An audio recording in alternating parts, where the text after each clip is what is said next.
The Hindenburg disaster was not simply the moment a famous airship burned. It was the moment the public watched an entire technological dream fail in real time. That is what makes the scene at Lakehurst so unsettling. Before the fire, there was no wreckage, no warning clear enough to stop the landing, no single visible sign that the last seconds of the passenger airship age had begun. There was only a great silver ship approaching a prepared field after a transatlantic flight from Frankfurt am Main, Germany, with passengers waiting to step back onto American soil and a ground crew waiting to do a difficult job they had trained to do. And yet the danger was already built into the ordinary ritual.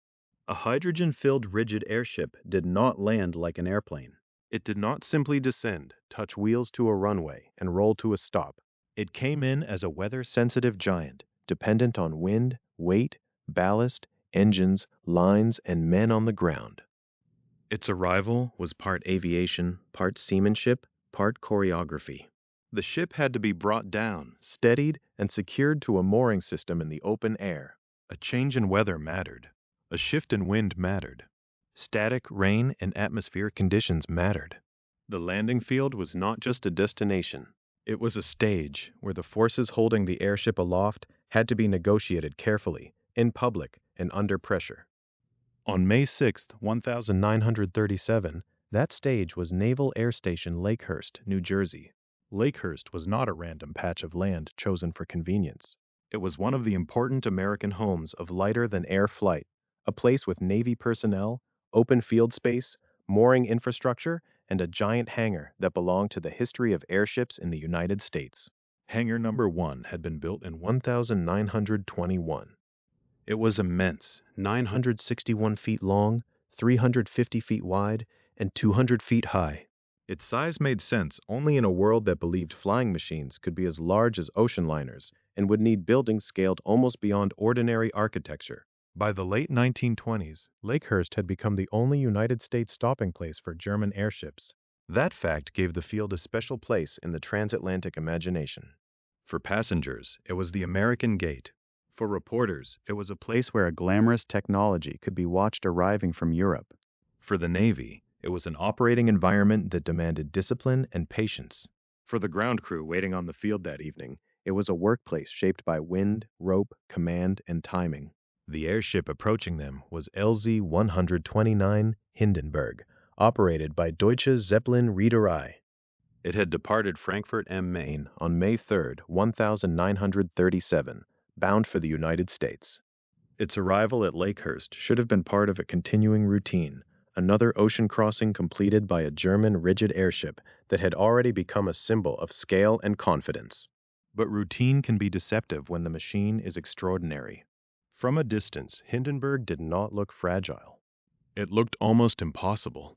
Its long body moved through the air with the presence of a ship entering harbor, except the harbor was the sky above New Jersey. Spectators and news crews saw not a small aircraft, but a vast silver form coming down over the field, a passenger vessel suspended by gas and framework. It carried people, luggage, mail, dining objects, and the ordinary details of travel inside a machine larger than most buildings. Its size invited trust. Its elegance suggested mastery. That confidence is part of the tragedy. Hindenburg was designed to cross oceans with a steadiness and comfort that early airplanes could not easily match. Its passengers were not strapped into a cramped cabin for a short hop. They were traveling in a kind of airliner, an extension of the great ocean-crossing culture into the atmosphere. The ship connected Germany and the United States at a time when flight still carried wonder, status, and political meaning. And at Lakehurst, that wonder had a practical endpoint, the mooring mast. A mooring mast was not just a landmark on the field. It was the fixed point to which the airship had to be brought under control. The ship would approach, maneuver, drop lines, and allow the ground crew to help secure it. The landing demanded coordination between those aboard and those below. The people on the field were not passive spectators. They were part of the operation. They waited for the bow landing lines and trail ropes, ready to take hold when the ship came within reach. In a calmer telling, this would be the moment of arrival. Engines adjusting, crew watching, lines falling, the giant form settling toward the field.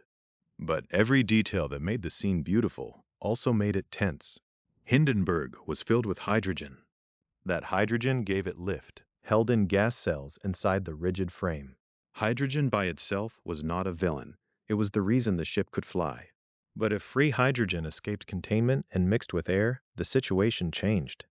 If an ignition source appeared in the wrong place at the wrong time, lift could become fuel for catastrophe. The official evidence would later point away from unsupported sabotage claims and toward a physical chain, a hydrogen leak, a hydrogen-air mixture, and ignition in the upper stern area. The U.S. Commerce Department would conclude that the fire resulted from the ignition of free hydrogen mixed with air, probably involving a leak near cells 4 and 5, with a brush discharge considered the most probable ignition source. That conclusion belongs later in the story, after witnesses, wreckage, and investigators have their turn. But it matters here because it changes how we see the last approach. The danger was not theatrical. It was structural, atmospheric, and invisible. For the people waiting at Lakehurst, the immediate concern was the landing. Weather had already shaped the arrival atmosphere.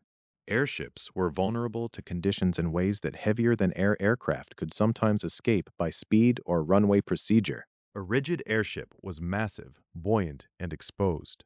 It could not be treated like a machine, separate from the air around it. The air was part of the operation.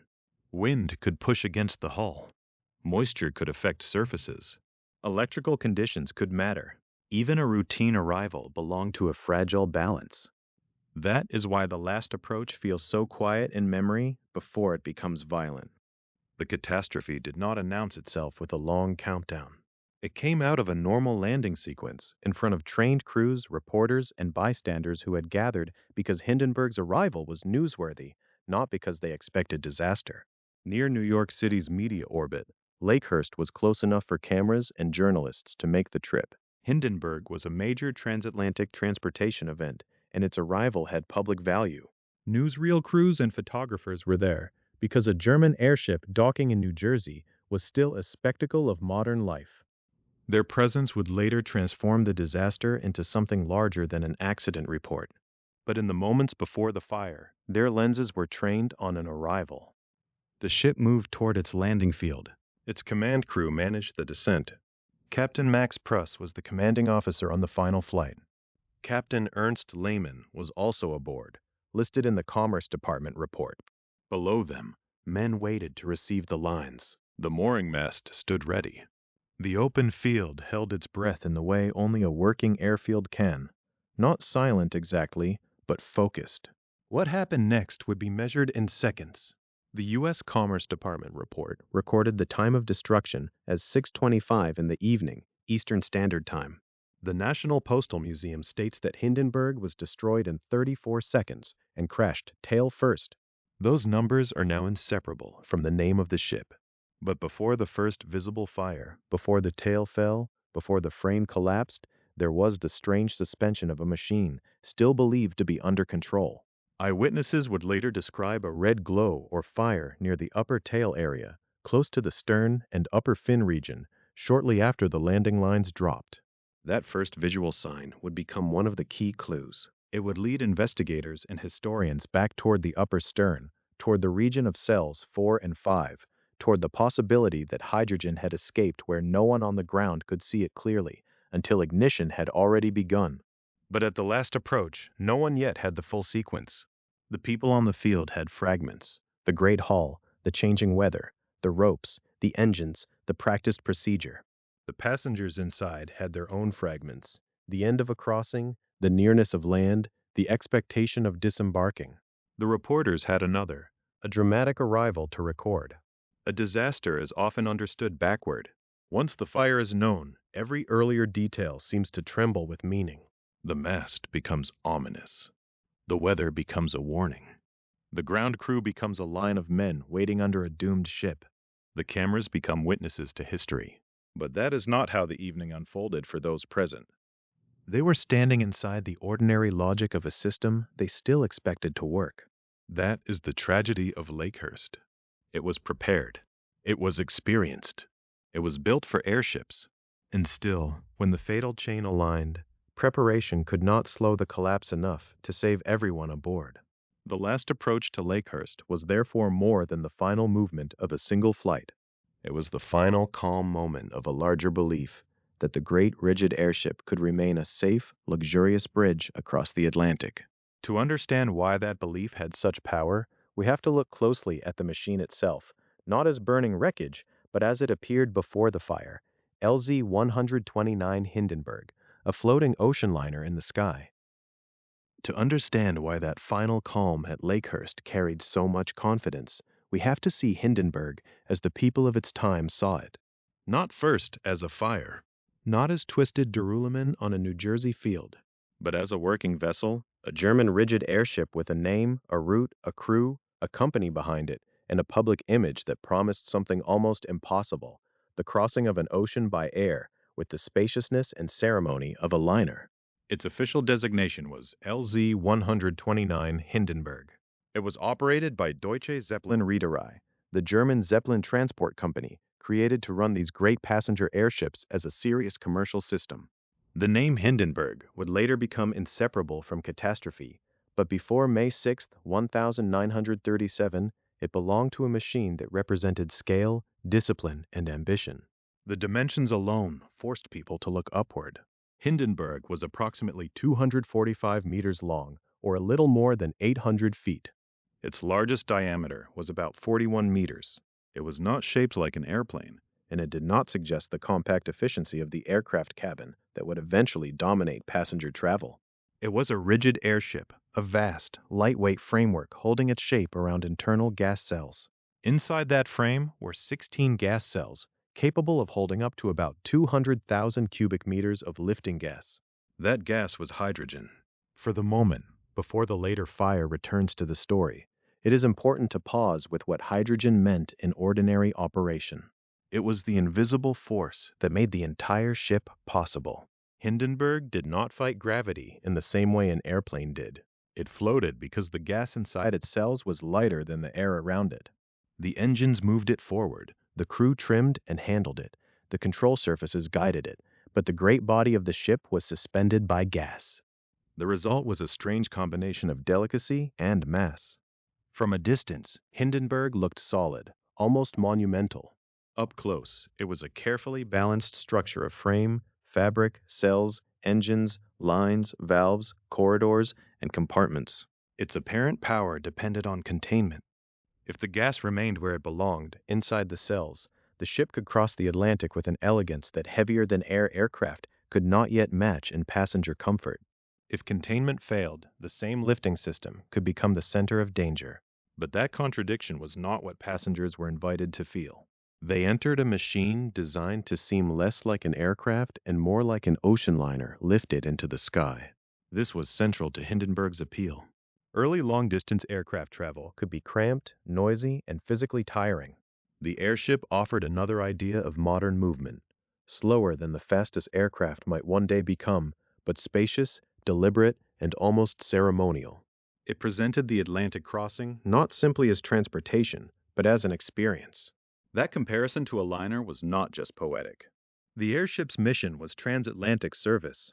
It connected Germany and the United States, carrying passengers, crew, mail, and the routines of long-distance travel. In 1936, Hindenburg carried 1,002 passengers on 10 scheduled round trips between Germany and the United States, according to Britannica. Those figures matter because they show that the ship was not an experimental curiosity sitting at the edge of aviation. It was part of a real passenger system, with scheduled crossings and a public accustomed to seeing the Zeppelin as a serious ocean-crossing vehicle. The final voyage began at Frankfurt am Main on May 3, 1937. By the time the ship approached Lakehurst 3 days later, it had already performed the essential promise of its design. It had carried people over the Atlantic in the body of a giant lighter-than-air craft. The disaster occurred at the end of the crossing, during arrival, at the point when the ship was returning from the realm of distance and weather into the human scale of ropes, hands, ground crew, and mooring mast. Inside the structure, everything was organized around the dual identity of Hindenburg as both machine and passenger vessel. It needed engines powerful enough to move its immense hull through the air. National Air and Space Museum material identifies 4 Daimler-Benz DB602 diesel motors, each rated at 1,050 horsepower. These engines gave the airship a maximum speed of about 135 kilometers per hour. That speed sounds modest beside later airliners, but the comparison can mislead us. Hindenburg was not trying to be a small, fast airplane. It was trying to make long-range air travel feel stable, spacious, and civilized. The engines were only one layer of that achievement. The real impression came from scale. A passenger could be aboard something longer than many ocean vessels, suspended in air, moving between continents. The Zeppelin Museum, Friedrichshafen, preserves a partial reconstruction of LZ-129 Hindenburg that is 33 meters long, and even that fragment is enough to suggest how difficult the whole ship is to imagine at human scale. A reconstruction of only part of the airship can feel large. The complete vessel was something else entirely. That size shaped public emotion. The larger Hindenburg appeared, the more it seemed to overcome the ordinary limits of flight. It did not merely carry people, it carried confidence. It carried letters, meals, conversations, luggage, technical routines, and the elaborate choreography of a crew trained to manage a rigid airship. It carried the idea that technology could make the sky hospitable. This is why the later images of destruction are so disturbing. We are not watching a small experimental craft fail. We are watching an entire concept of travel collapse. The Hindenburg was built to make passengers feel that the sky could be entered without surrendering the comforts associated with sea travel. It transformed air into a route, and the Atlantic into something that could be crossed by a floating liner. Even the language around it reveals that ambition. It was not simply a balloon. It was not simply an aircraft. It was a Zeppelin, a rigid airship belonging to a German tradition with its own institutions, engineering culture, operating company, and public mythology. The name Deutsche Zeppelin Reederei itself linked airship operation to the language of transport lines. This was not improvisation. It was a system. Within that system, Hindenburg's frame held the hydrogen cells. The cells gave lift. The diesel motors provided propulsion. The control and landing procedures made the ship manageable near the ground. The passenger spaces gave the journey its social meaning. Remove any one of these layers, and the image changes. Together, they explain why people continued to believe in the great airship, even in the mid-1930s, when heavier-than-air aircraft were advancing, and the risks of weather, cost, politics, and lifting gas never fully disappeared. For passengers, the ship size also softened the psychological boundary between sea and air. An ocean liner moved through waves. Hindenburg moved through atmosphere. An ocean liner required ports. Hindenburg required airfields, hangars, mooring masts, and trained ground crews. An ocean liner depended on buoyancy in water. Hindenburg depended on buoyancy in air. The principle was different, but the promise was familiar. A long voyage made orderly by engineering and service. And that promise was precisely what made the disaster so historically decisive. Hindenburg did not burn because it was insignificant. It burned after proving how impressive the airship could be. It had crossed oceans. It had carried passengers on scheduled service. It had become a symbol of modern long-distance movement. Its destruction mattered because the world had already been asked to trust it. When we look at LZ-129 before the fire, we see a machine built around a tension it could never escape. It was immense, but light. Elegant, but vulnerable. Technically advanced, but dependent on hydrogen contained in 16 cells. It offered comfort in the sky, but required a vast supporting world on the ground. Companies, crews, hangars, routes, weather judgment, landing fields, and national permissions. So Hindenburg was never only a single airship. It was the visible tip of a much larger Zeppelin world, one that reached back to Friedrichshafen on Lake Constance, to German rigid airship tradition, and to the belief that lighter-than-air travel still had a future. To understand why that belief survived as long as it did, we have to step beyond the passenger decks and the shining hull into the system that built and sustained it. To step beyond the passenger decks and the shining hull is to see Hindenburg not as an isolated marvel, but as the product of an entire world built around rigid airships. That world had workshops and hangars, lake winds and engineering habits, company offices and route maps. It had a geography of its own.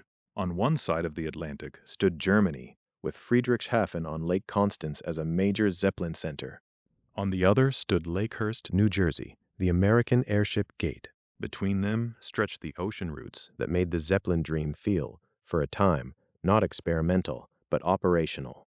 Friedrichshafen mattered because the Zeppelin was not only a type of aircraft, it was a German industrial tradition. The name carried decades of ambition. The idea that a rigid frame, filled with lifting gas, powered by engines, and guided by trained crews, could become a dependable vehicle for long-distance travel. By the time LZ-129 Hindenburg entered service, that tradition had become more than technical memory. It was a public promise. The rigid airship was not simply supposed to fly. It was supposed to float above the limitations of ordinary aviation. Heavier-than-air aircraft of the period were improving, but long-distance flight could still be uncomfortable, noisy, and constrained. The Great Zeppelin offered a different image, a vessel of the air with space, order, and ceremony. Passengers were not just strapped into a machine, they moved through rooms. They ate meals, wrote letters, looked down on ocean and coastline, and crossed between continents in a setting closer to a liner than an airplane cabin. That was the world Deutsche Zeppelin Reederei operated in. The company's name appears in the official identity of Hindenburg because it was more than a background detail. Deutsche Zeppelin Reederei was part of the system that turned the airship from engineering spectacle into scheduled transportation. A rigid airship required routes, trained personnel, booking arrangements, landing sites, and institutional cooperation. Every crossing depended on more than the captain and the crew aboard.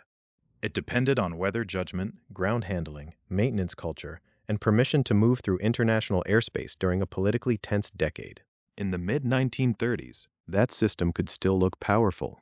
Hindenburg was enormous, technically sophisticated, and publicly successful enough to make the airship age appear alive. In 1936, according to Britannica, Hindenburg carried 1,002 passengers on 10 scheduled round trips between Germany and the United States. That fact is important because it reminds us that the disaster did not destroy a fantasy that had never worked. It destroyed a service that had been operating in public view, carrying real travelers across the Atlantic. For those passengers, the Zeppelin system had a kind of ritual confidence. Departure from Germany, the long passage over the ocean, arrival at Lakehurst, lines dropping, ground crews moving under the hull, the ship being walked into the landing system, all of it belonged to a practiced sequence. The Hindenburg disaster shocks partly because so much of that sequence was familiar. It was not a test flight at the edge of knowledge. It was a scheduled arrival in a mature, highly visible transportation network. And yet, beneath that confidence, the future of the airship was already under pressure. One pressure was cost. A rigid airship on Hindenburg's scale was not just a vehicle, it was an infrastructure project that moved. It needed specialized construction, specialized crews, specialized maintenance, specialized landing fields, and vast enclosed spaces or mooring systems where it could be handled safely. The airship's size, which made it magnificent in the sky, made it demanding on the ground. Every voyage involved not only fuel and crew, but an entire chain of support. The same scale that impressed crowds also tied the airship to an expensive world that only a few nations and companies could maintain. Another pressure was weather. Airships offered smooth travel when conditions allowed, but they were deeply weather-sensitive machines. Their size gave wind enormous influence. A landing was not simply a matter of descending onto a runway. It was a coordinated operation in the open air, involving ballast, engine handling, mooring equipment, ropes, and many people on the ground. At Lakehurst, the atmosphere of waiting around a landing was never incidental. Weather did not merely decorate the scene, it governed it. The airship age had to negotiate with wind, storms, and electrical conditions in a way that made every arrival a carefully managed event. This vulnerability did not mean airships were helpless. The crews were trained precisely because these machines demanded skill. But it did mean the system carried fragility inside its grandeur. A ship like Hindenburg could cross an ocean, but it still had to be received by a field, a mast, a ground crew, and the weather of a particular hour. Then there was politics. Hindenburg was a German airship operating during the tense years before the Second World War. Its route connected Frankfurt am Main with the United States, and its arrivals took place within the orbit of American reporters, officials, and spectators. The ship's German identity was not neutral in the public imagination. In one sense, it represented engineering achievement and modern transport. In another, it belonged to a world of intensifying national tension. That mattered because airships were international machines by necessity. They crossed borders, entered foreign airspace, relied on diplomatic permissions, and landed on foreign ground. A transportation system built on international cooperation becomes vulnerable when the political weather darkens. The question of helium made that vulnerability even sharper. Hindenburg flew with hydrogen, not because hydrogen was mysterious or rare, but because it provided lift. The airship's gas cells held up to about 200,000 cubic meters of lifting gas, and in Hindenburg, those cells were filled with hydrogen. Helium would have changed the safety equation, but access to helium was a political and strategic matter. The Zeppelin system was therefore shaped not only by engineering preference, but by what materials and gases were available under the international conditions of the time. This is one of the quiet contradictions at the heart of the story. The rigid airship was a triumph of structure, calculation, and operational discipline, yet it depended on something invisible, contained, and politically constrained: lifting gas. Without the gas, the frame was only a skeleton. With it, the ship became buoyant. But the choice of gas was not just a technical line in a specification. It was bound to national resources, government policy, and the limits of what Germany could obtain. At the same time, heavier-than-air aircraft were advancing. They did not offer Hindenburg's spaciousness, and they could not yet fully replace the spectacle of a flying liner. But their trajectory was different. Airplanes promised speed, smaller ground crews, more flexible routes, and eventually a transportation system less dependent on giant hangars and mooring masts. In the mid-1930s, the contest was not yet settled in every passenger's mind. The Zeppelin still had prestige. It still had romance. It still had a working transatlantic service.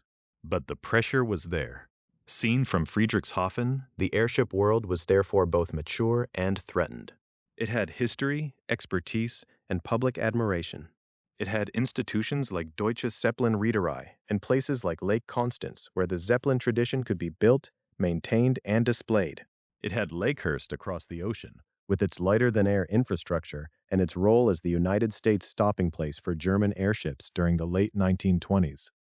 It had crews who knew their machines and passengers willing to trust them. But it also had immense costs, weather-sensitive operations, political risk, restricted access to safer lifting gas, and competition from aircraft that were steadily becoming more practical. The airship age did not end because it had never functioned.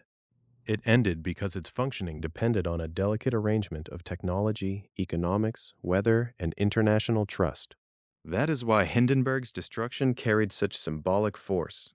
The fire at Lakehurst did not merely consume a single vehicle.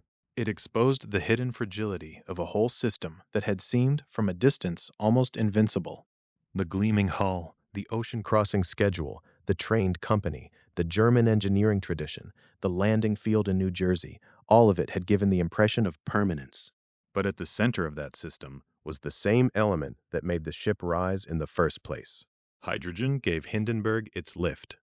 It filled the cells that held the great frame aloft and made the dream physically possible. By itself, contained and managed, it was not a villain. But if it escaped, mixed with air, and met the right source of ignition, the entire promise of the Zeppelin world could be transformed in seconds. At the center of the Zeppelin world was a simple physical bargain. Hindenburg could cross an ocean because it was lighter than the air around it. Its vast frame, its passenger rooms, its engines, its crew spaces, its mail, its baggage, and its fuel all depended on an invisible lifting force held inside the ship. That force was hydrogen. Hydrogen was the gift. It made the immense seem effortless. In Hindenburg, it filled 16 gas cells suspended within the rigid structure of LZ-129. Those cells were not decorative details. They were the reason the airship existed at all. Together, they could hold up to about 200,000 cubic meters of lifting gas. Around them stood the long framework, approximately 245 meters from bow to stern, the largest diameter more than 41 meters, a shape so vast that people on the ground often described it less as an aircraft than as a moving building. But hydrogen was also the trap. Not because it was evil or mysterious or waiting to explode at every moment, That kind of language makes the disaster too simple. Hydrogen, when contained, had carried Hindenburg across the Atlantic before. It had supported the routines of Deutsche Zeppelin Reederei, crews, passengers, schedules, baggage, meals, and mail. It had helped make the airship age appear not experimental, but established. The danger came from conditions. Containment had to fail. Hydrogen had to escape. The escaped hydrogen had to mix with air. Then that mixture had to meet an ignition source. Only when those parts aligned did the lifting gas become the central hazard, identified by investigators. That sequence matters because it separates evidence from myth. The Hindenburg disaster was not explained simply by saying it was filled with hydrogen. Many flights had been made with hydrogen. German rigid airships had long experience handling it. Crews understood that lifting gas required discipline, design, ventilation, and careful operating procedures. The gas was part of a managed system. The disaster occurred when the system no longer kept the gas where it belonged. Inside Hindenburg, the 16 gas cells occupied the upper and internal volume of the ship. They were not passenger rooms. They were not open chambers where people walked among clouds of gas. They were contained spaces within the rigid framework, part of the architecture of lift. The passengers experienced polished surfaces, dining arrangements, windows, corridors, and the deliberate comfort of an airborne liner. Above and around that human world, the ship's true physics remained mostly unseen. This is one of the quiet contradictions of Hindenburg. The passengers were carried by something they did not need to see. The great luxury of the ship depended on an invisible material that had no color and, in normal use, no drama. Hydrogen did its work silently. It did not announce itself as danger. It simply lifted. For the designers and operators, the issue was never whether hydrogen could burn. The issue was whether it could be contained and kept away from the conditions that made it combustible. Free hydrogen alone was not the whole disaster scenario. Air alone was not the whole scenario. Ignition alone was not enough without fuel in the right mixture. But when hydrogen and air came together in a flammable mixture, and when an ignition source appeared, the margin disappeared. The U.S. Commerce Department investigation later framed the disaster in those physical terms. It found no evidence that sabotage produced the destruction. Instead, it concluded that the cause was the ignition of a mixture of free hydrogen and air. The likely area of the leak was placed near cells 4 and 5 in the upper stern region. The likely ignition area was also in the upper stern, where eyewitnesses had reported the first glow or flame near the tail. Even that official conclusion was careful. It did not pretend to know every hidden moment inside the ship with perfect certainty. The exact mechanism that created the leak was not proven beyond all doubt. The exact ignition source was not turned into a simple, dramatic certainty. Investigators considered a brush discharge the most probable ignition source. That phrasing is important. It keeps the story inside the limits of the evidence. A brush discharge is an electrical phenomenon, not a villain with intent. It belongs to the larger world of static charge, surfaces, weather, and the electrical conditions that can surround a large body moving through air. At Lakehurst, Hindenburg was approaching a landing field where weather had already mattered. The ship, the atmosphere, the ground, and the landing operation formed one connected system. In that system, investigators believed an electrical discharge in the upper stern was the most probable spark. The disaster therefore begins, in a technical sense, before the visible fire. It begins with loss of containment. Hydrogen that should have remained inside a cell was free. Once free, it could collect or move through spaces in the stern region. Mixed with air, it changed from lifting gas into fuel. The transformation was invisible until it was not. This is why the first witness reports are so significant. People did not first see the whole ship consumed. They reported a red glow or fire near the upper tail area, close to the upper vertical fin and stern region. The location matters because it aligns with the later investigative focus on the upper stern near cells 4 and 5. It does not solve every question, but it connects human observation with the physical conclusion reached after the wreckage, testimony, and technical evidence were studied. Hydrogen's role also explains the speed. The National Postal Museum states that Hindenburg was destroyed in 34 seconds and crashed tail first. That number is almost impossible to absorb because it compresses cause, reaction, collapse, escape, and death into less than a minute. A huge, rigid airship, longer than many ocean vessels, did not have time to fail slowly. Once the flammable mixture ignited, the fire moved through the conditions that had been created for it. But speed should not be confused with inevitability. Hindenburg did not burn because every hydrogen airship had to burn. It burned because a set of failures and conditions came together at the wrong place and the wrong moment. The gas that had made the ship possible became deadly only after it escaped containment, mixed with air, and was ignited. That distinction gives the disaster its deeper tragedy. The same substance that carried passengers over the Atlantic became the force that helped destroy the ship at the end of the voyage. Hydrogen was not an added danger separate from the promise of the Zeppelin. It was woven into the promise. The lift, the scale, the smoothness, the long-distance ambition, all of it depended on those gas cells doing their work quietly above the passenger decks. In the mid-1930s, this contradiction was sharpened by the larger politics and technology of airship travel. Helium access was one of the pressures already threatening the rigid airship future. Hydrogen could provide lift, and Germany had long used it, but it carried the known risk that helium did not present in the same way. The result was not simply an engineering choice in isolation. It was part of the same fragile system described before: technology, economics, weather, international permission, and national circumstance all converging inside one aircraft. So when we look back at Hindenburg, it is tempting to treat hydrogen as the entire explanation. It is cleaner that way. It gives the disaster a single word, but the evidence asks for more care. Hydrogen supplied the possibility of fire. It did not by itself supply the full chain. The fatal chain required a leak, a mixture, and ignition. That chain would become the heart of the official investigation. It would also become the boundary between what can be responsibly said and what belongs to rumor. Sabotage stories would survive because disasters invite stories of intention. But the physical evidence pointed toward a mechanical and atmospheric sequence: free hydrogen, air, and a probable electrical discharge in the stern.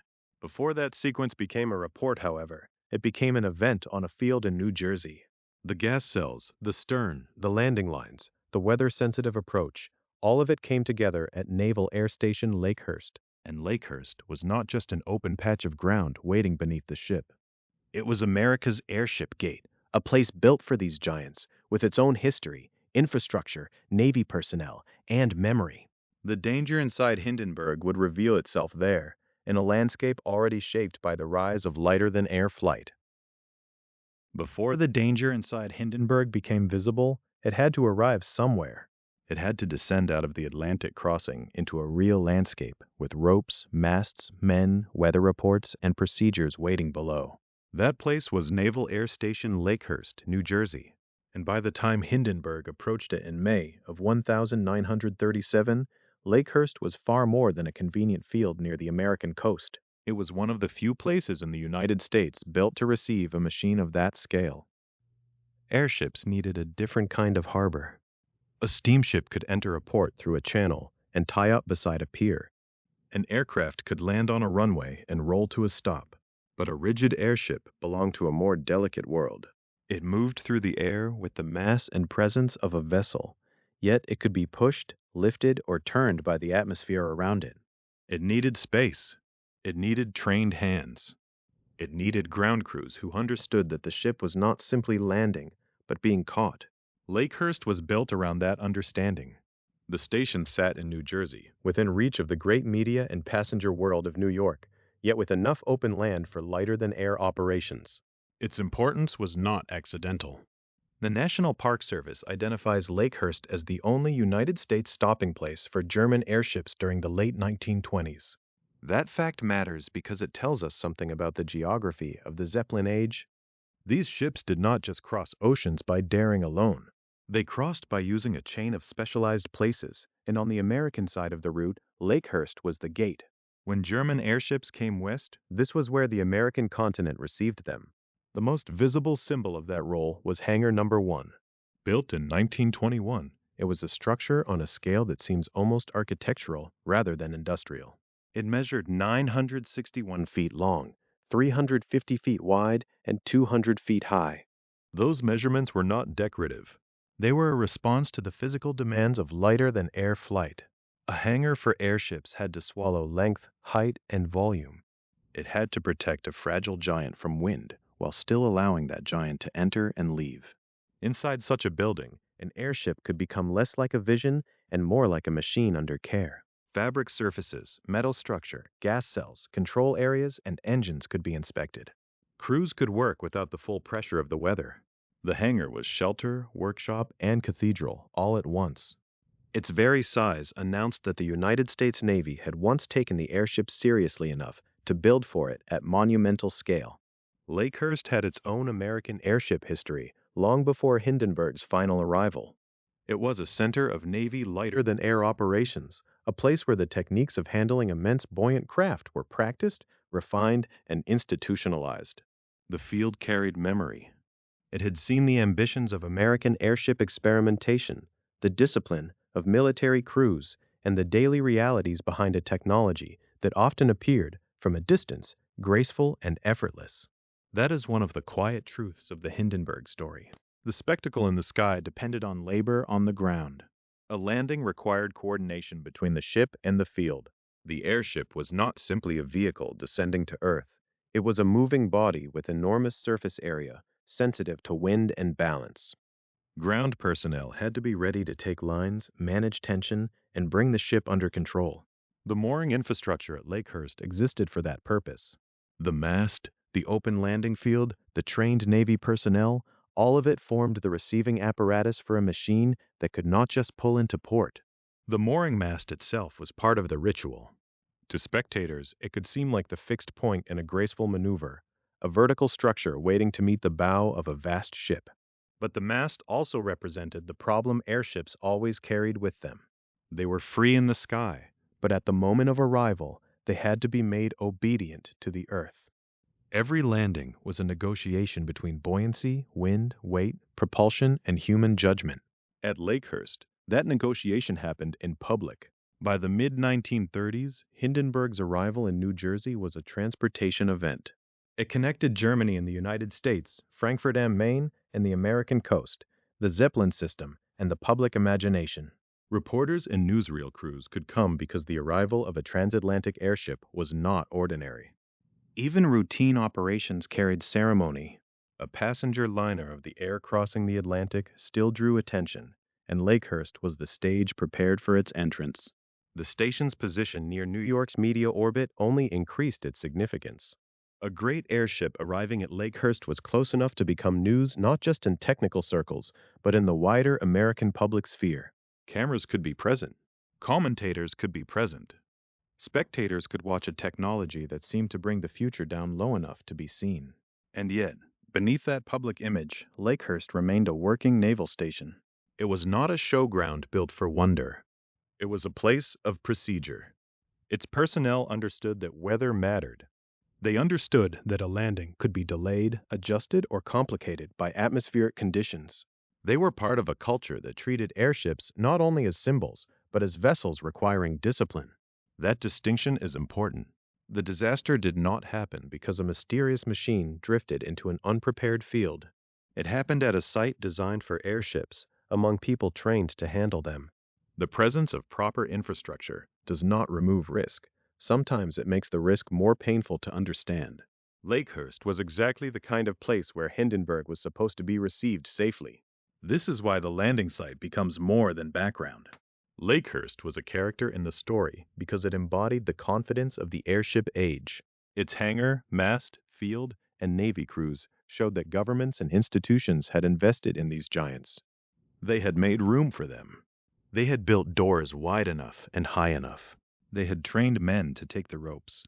They had created an American terminus for German transatlantic airship travel. In that sense, Lakehurst was a promise made in steel, open ground, and routine. It promised that the ocean could be crossed by a craft lighter than air. It promised that a vessel from Europe could arrive over New Jersey and be brought gently to Earth. It promised that a ship filled with passengers, mail, baggage, and crew could move from one continent to another, not by sea lane, but by sky route, and still be received with the orderliness of a harbor. But promises made by technology are always conditional. They depend on mechanisms working as intended, on materials holding, on weather staying within manageable limits, on people reading conditions correctly, and on hidden failures not aligning at the wrong moment. Lakehurst could supply the field, the mast, the hangar, and the trained crews.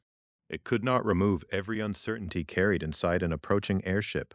On May 6, 1937, that distinction would become devastating. Protoperes. The Hindenburg was not descending toward an anonymous patch of American soil. It was descending toward the principal American gateway of the Zeppelin world, a place whose buildings and procedures had been shaped by years of lighter-than-air ambition. The ground below had a history. The men waiting there had roles. The mast had a purpose. Hangar number 1 stood as a monument to an era that believed airships deserved permanent infrastructure.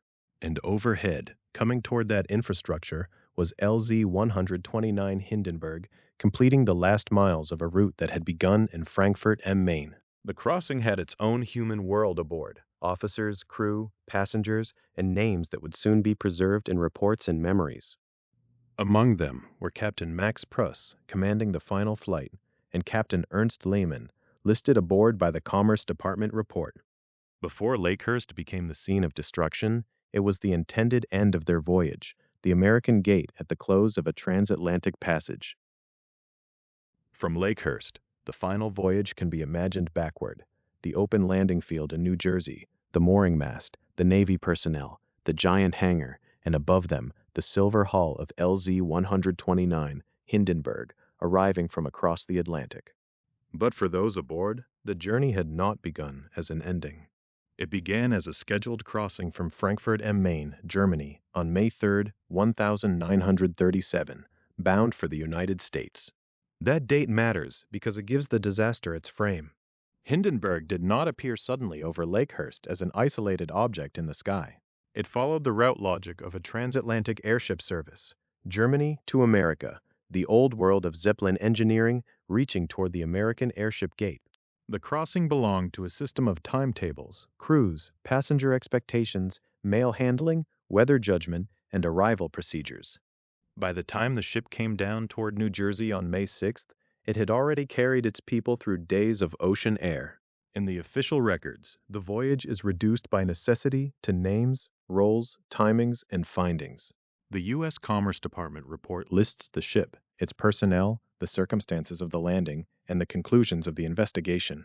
Those records are essential. They hold the disaster in a form that can be examined. But a passenger airship was never only a table of facts. It was a moving community, suspended inside a rigid frame, carried by hydrogen, powered by diesel engines, and guided by men whose work depended on judgment, discipline, and weather. At the head of that final flight was Captain Max Pruss, the commanding officer. To call him the captain is accurate, but it can also sound too simple. On a ship like Hindenburg, command meant more than steering a vehicle from one point to another. It meant responsibility for a vast machine, approximately 245 meters long, with 16 gas cells, engines, fuel, crew stations, passenger areas, cargo, mail, and the procedures of a long ocean crossing. It meant coordinating a vessel that was at once aircraft and liner, technology and workplace. Captain Pruss was not commanding an experimental curiosity. Hindenburg had already become a symbol of what German rigid airships could still do in the mid-1930s. In the previous year, the ship had carried passengers on scheduled round trips between Germany and the United States. It had crossed the ocean not as a stunt, but as part of a service. That is part of what made the final voyage so powerful in memory. It was not a reckless leap into the unknown. It was a routine operation within a system that believed it knew how to manage risk. Also aboard was Captain Ernst Lehmann, listed in the Commerce Department report. His presence gave the final crossing another layer of meaning. Lehmann was not merely another name in the later casualty lists and survivor accounts. He belonged to the senior world of German airship operations, a world built around experience, reputation, and the confidence of long practice. When the report records him as aboard, it places him physically inside the event, not as an abstract figure of Zeppelin history, but as one of the people carried into the last approach. The voyage from Frankfurt am Main to the United States also reminds us that Hindenburg was a German ship crossing into an American reception space. Its route joined two landscapes already established in this story: the Zeppelin world of Germany and the lighter-than-air infrastructure of Lakehurst. Frankfurt am Main served as the point of departure for the final passage. Lakehurst, New Jersey, served as the intended arrival. Between them lay the Atlantic crossing, where the airship's promise was most visible, to move passengers, crew, mail, and baggage across an ocean in a way that felt more like a liner than a conventional aircraft. The people aboard experienced that promise from different positions. The crew worked the ship. They watched instruments, handled equipment, monitored conditions, served passengers, managed routine tasks, and prepared for arrival. The passengers occupied another world within the same frame, a world of travel, waiting, conversation, meals, letters, and the peculiar quiet of moving above the ocean rather than through it. Their reasons for crossing differed.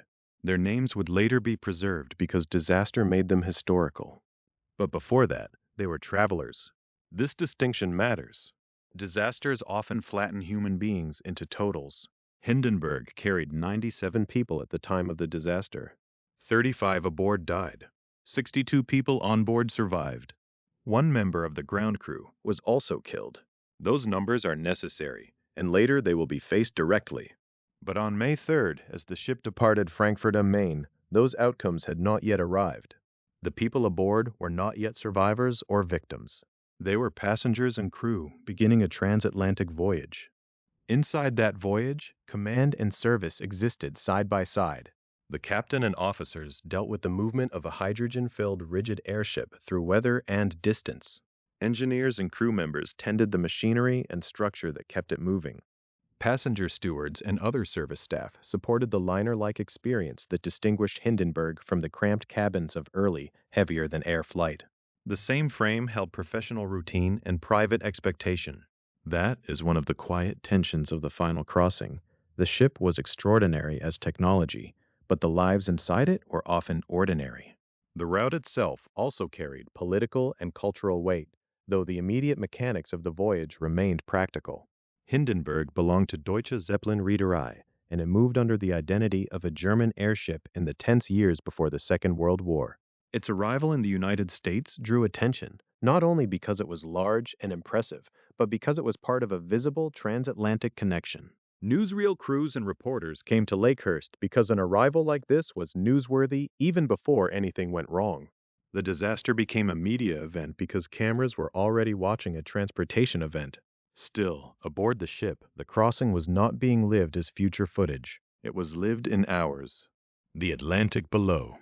The controlled spaces inside.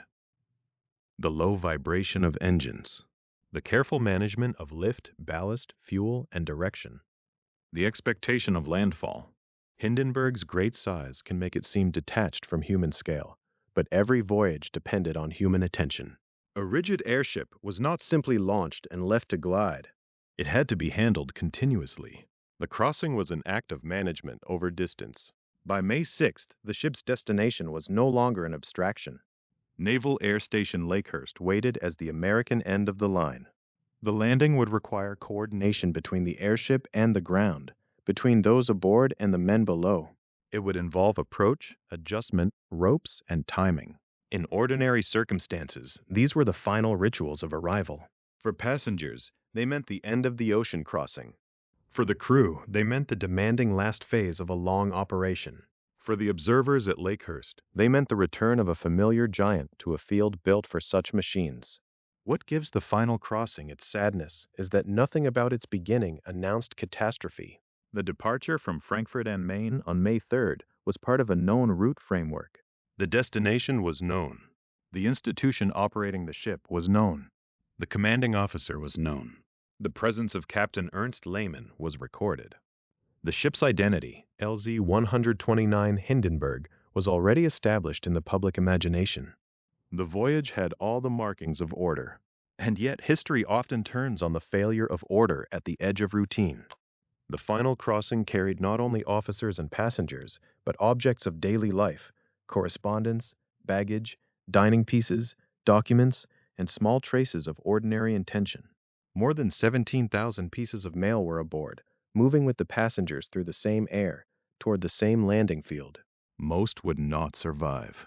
A few burned fragments would later become intimate evidence, preserved not because they were grand, but because they were small enough to show what the disaster interrupted.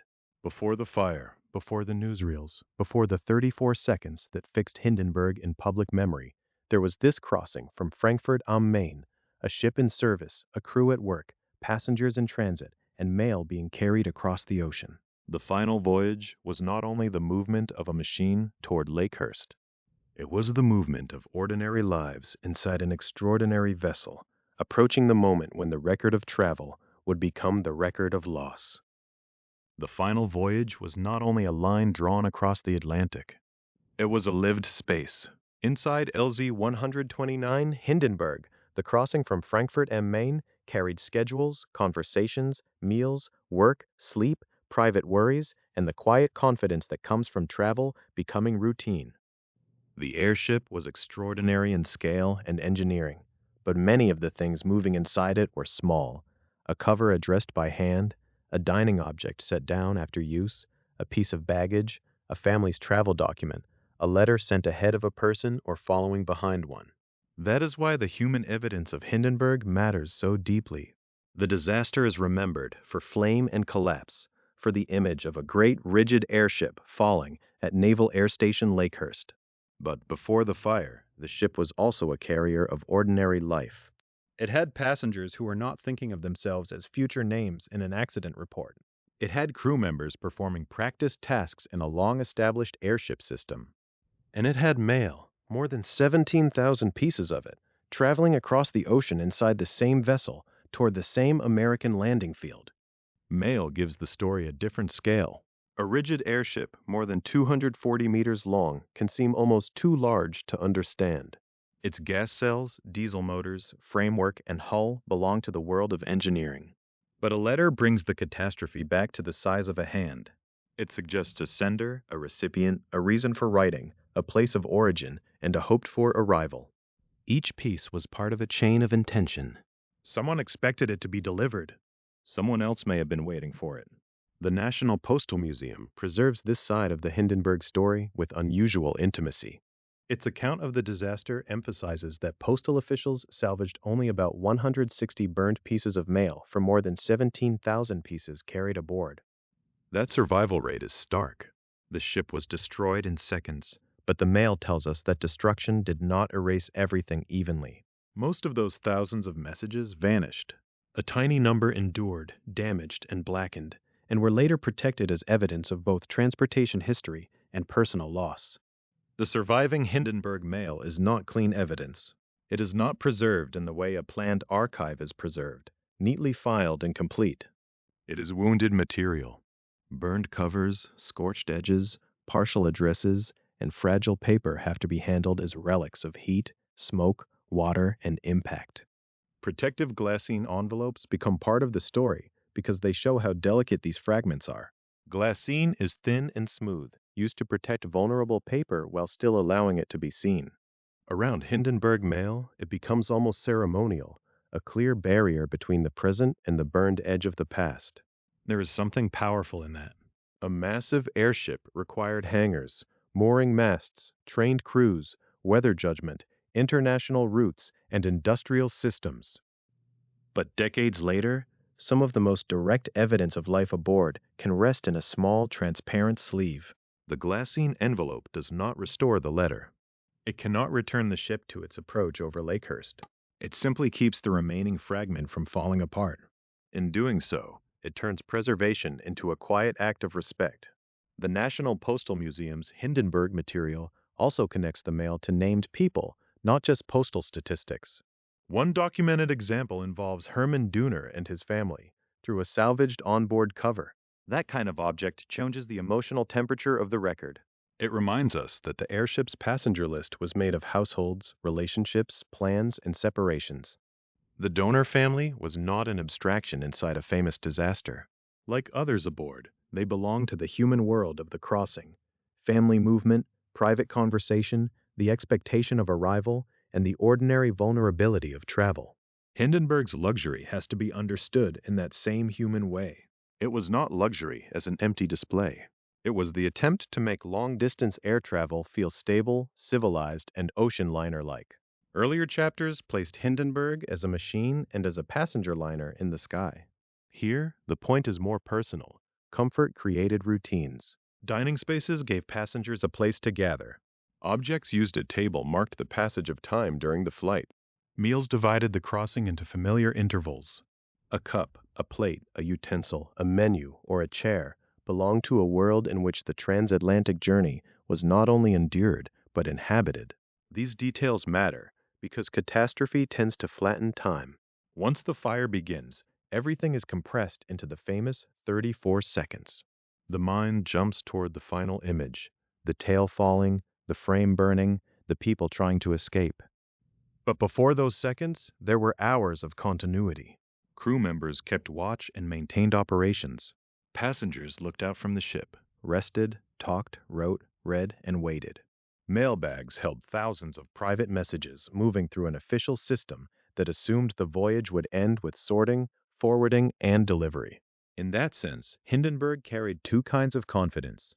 One was technological, the belief that a hydrogen-filled rigid airship operated by Deutsche Zeppelin Reederei could cross the Atlantic on a scheduled route and arrive at Lakehurst as part of a functioning transportation network. The other was social, the confidence that letters posted into that network would reach someone. Postal history depends on trust. A person writes, seals, stamps, and releases a message, believing that institutions and machines will carry it safely over distance. On this final voyage, that trust was placed aboard Hindenburg.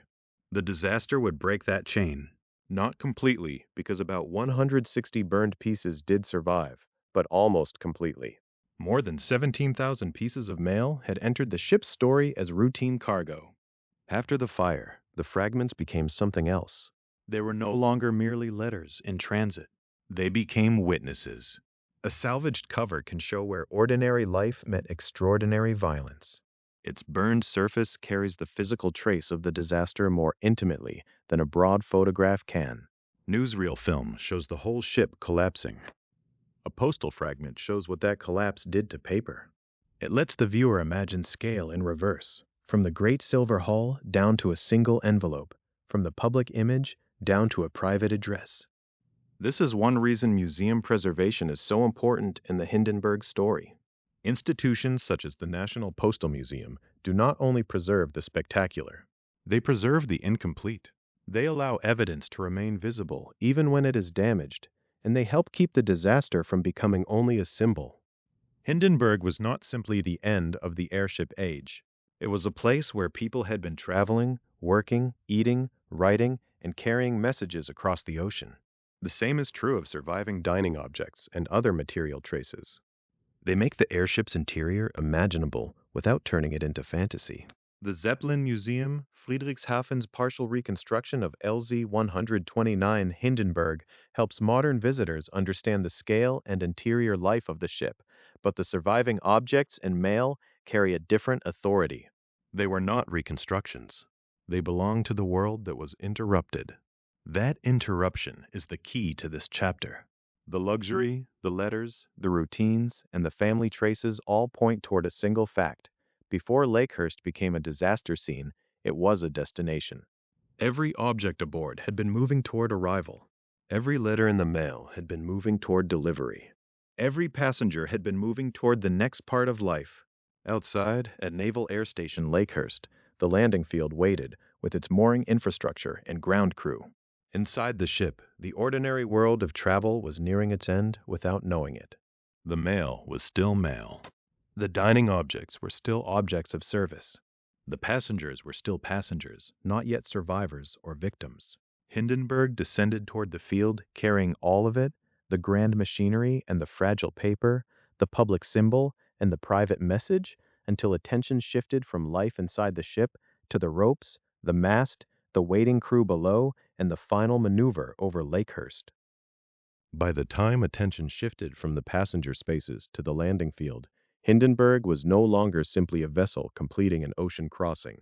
It was a body being handled in the air, trimmed, slowed, watched, and guided toward the mooring system at Naval Air Station Lakehurst. The letters, luggage, meals, and private conversations were still aboard, but the drama of arrival had moved outside, into the open New Jersey evening, where the ship's immense frame had to be brought down into the hands of men on the ground. A rigid airship landing was not a simple descent. It was a coordinated maneuver between machine, crew, weather, field, and human strength. Hindenburg was not an airplane touching wheels to a runway. It was a hydrogen-lifted structure approximately 245 meters long, carried by gas cells and controlled by engines, rudders, elevators, ballast, and careful orders.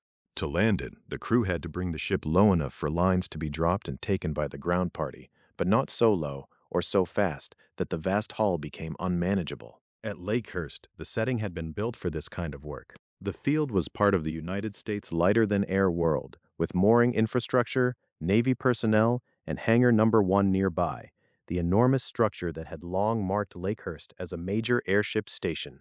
The landing crew on the field was not incidental scenery. They were part of the operation. Their task was to receive the ship, control the lines, and help bring the bow toward the mooring system. For a vessel the size of Hindenburg, arrival required not only engineering, but choreography. Overhead, the ship presented a spectacle that could make the routine seem unreal. LZ-129 Hindenburg was a machine, but at landing height, it was also architecture suspended in air. Its silver form moved above the field, with the apparent slowness of a building drifting into place. The scale could distort the sense of speed and distance. A viewer on the ground might see something majestic and deliberate, while the crew aboard was still working within a precise sequence of actions, balances, and corrections. The weather mattered because airships lived inside weather more visibly than heavier-than-air aircraft. Wind could push the hull. Moisture, electrical conditions, and the shifting state of the field all mattered to the safety of the approach. Hindenburg's landing at Lakehurst had already taken place under the kind of attention that weather-sensitive operations demanded. No one needed hindsight to understand that a large, rigid airship was never simply parked. It had to be caught, steadied, and secured. As the vessel moved over the field, the landing sequence entered the phase that drew every eye upward. Lines came from the bow. The bow landing lines and trail ropes were the visible connection between the airborne liner and the men below. They changed the scene. Until that moment, Hindenburg had belonged to the sky. Once the ropes dropped, the ship began to belong, at least partly, to the ground. The dropping of the lines was not dramatic in the way the disaster would soon become dramatic. It was expected. It was part of the practice procedure. Yet it was also one of those ordinary technical actions that later became fixed in witness memory because of what followed. People remembered where they had been looking.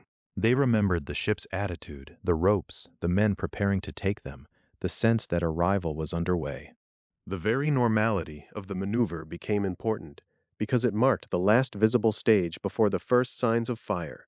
On the ground, crewmen prepared to receive the lines. Their work required attention and discipline. A landing party had to think in terms of tension, motion, and timing. A rope hanging from an airship was not just a rope. It was a line connected to an enormous hull that could shift under wind and lift. The men below were there to help translate the movement of a floating ship into a controlled arrival. Their readiness gave the scene a sense of order. Around them, others watched as spectators, reporters, and personnel followed the airship's progress. Hindenburg's arrival was a media event even before it became a disaster. This was a scheduled transatlantic landing near the orbit of New York news coverage, and the ship itself was famous enough to draw cameras and attention. Newsreel crews and photographers were present because an airship arrival was worth recording. The images they expected to capture were of technological achievement, a German rigid airship ending its ocean passage in the United States, the floating passenger liner coming safely to the field. That expectation shaped the way people looked. Their attention was fixed on the hull, the bow, the lines, the ground crew, and the careful progress toward the mast. Nothing in that moment required them to imagine catastrophe. The ship had crossed from Frankfurt am Main. It had reached Lakehurst. The landing maneuver was the last technical act between voyage and arrival. Inside the airship, the crew was still engaged in the work of landing. Captain Max Pruss, commanding the final flight, was responsible for a ship whose handling demanded constant coordination.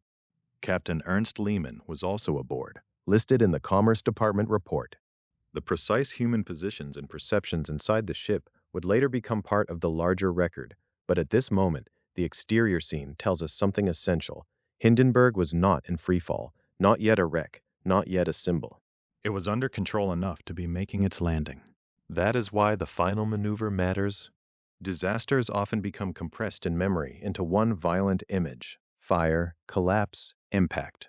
But before those images, there is usually a narrow space of ordinary procedure. In that space, everyone is still behaving according to the expected world. The ground crew is doing its job. The ship's crew is doing its job. Reporters are watching for an arrival. Passengers are still close to disembarkation. The disaster has not yet announced itself. The Commerce Department investigation would later focus on physical causes, the ignition of a mixture of free hydrogen and air, probably involving a leak near cells 4 and 5 in the upper stern, with an ignition source in that same general upper stern area. But those conclusions belong to the afterworld of diagrams, testimony, and analysis. During the landing maneuver itself, no one on the field could see a report forming. They could only see the ship above them and the procedure unfolding. The stern, in particular, would soon become the place where attention changed. Hindenburg's tail was more than a graceful ending to the hull. It carried fins and control surfaces, and in the later witness accounts, the upper tail area would become crucial. Reports would describe a red glow or visible fire near the upper stern, close to the upper vertical fin region. Those observations would later matter because they pointed investigators toward the aft portion of the ship, near the gas cells that the Commerce Department would identify in its probable leak scenario. But in the seconds before that change, the stern was still only part of the ship's silhouette. The bowlines had dropped. The ground crew was ready. The hull hung over Lakehurst as the long voyage entered its last controlled motion. The cameras and eyes on the field were not yet recording an ending. They were watching a landing. And that is the last quiet threshold in the Hindenburg story. A vessel suspended between air and earth, between routine and disaster, between the practiced act of arrival and the sudden appearance of something no landing crew could handle. The ropes were down. The field was watching. The ship's vast body stretched above them, bow forward, tail raised against the evening sky. Then attention began to move backward, away from the lines and the mast, toward the upper stern. Witnesses would soon speak of color where there should have been none, a red glow, a flame, a first sign near the tail. From the field, the change was almost too small at first to belong to catastrophe.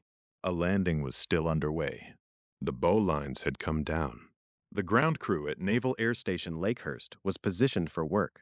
The great hull of LZ-129 Hindenburg still seemed to be under command, held in the last careful moments between flight and mooring. Then some eyes moved away from the bow. They moved along the length of the ship, past the immense silver body toward the stern. There, near the upper tail, close to the region of the upper vertical fin, witnesses would later describe something that did not fit the scene: a red glow or an open flame high on the airship's rear structure. It was not where attention had been focused moments before. It was not down at the ropes, not at the hands of the landing party, not at the mooring mast ahead. It appeared in the upper stern, a place that, in ordinary operation, should have shown no color except fabric, shadow, and reflected evening light. The importance of that first glow is not simply dramatic.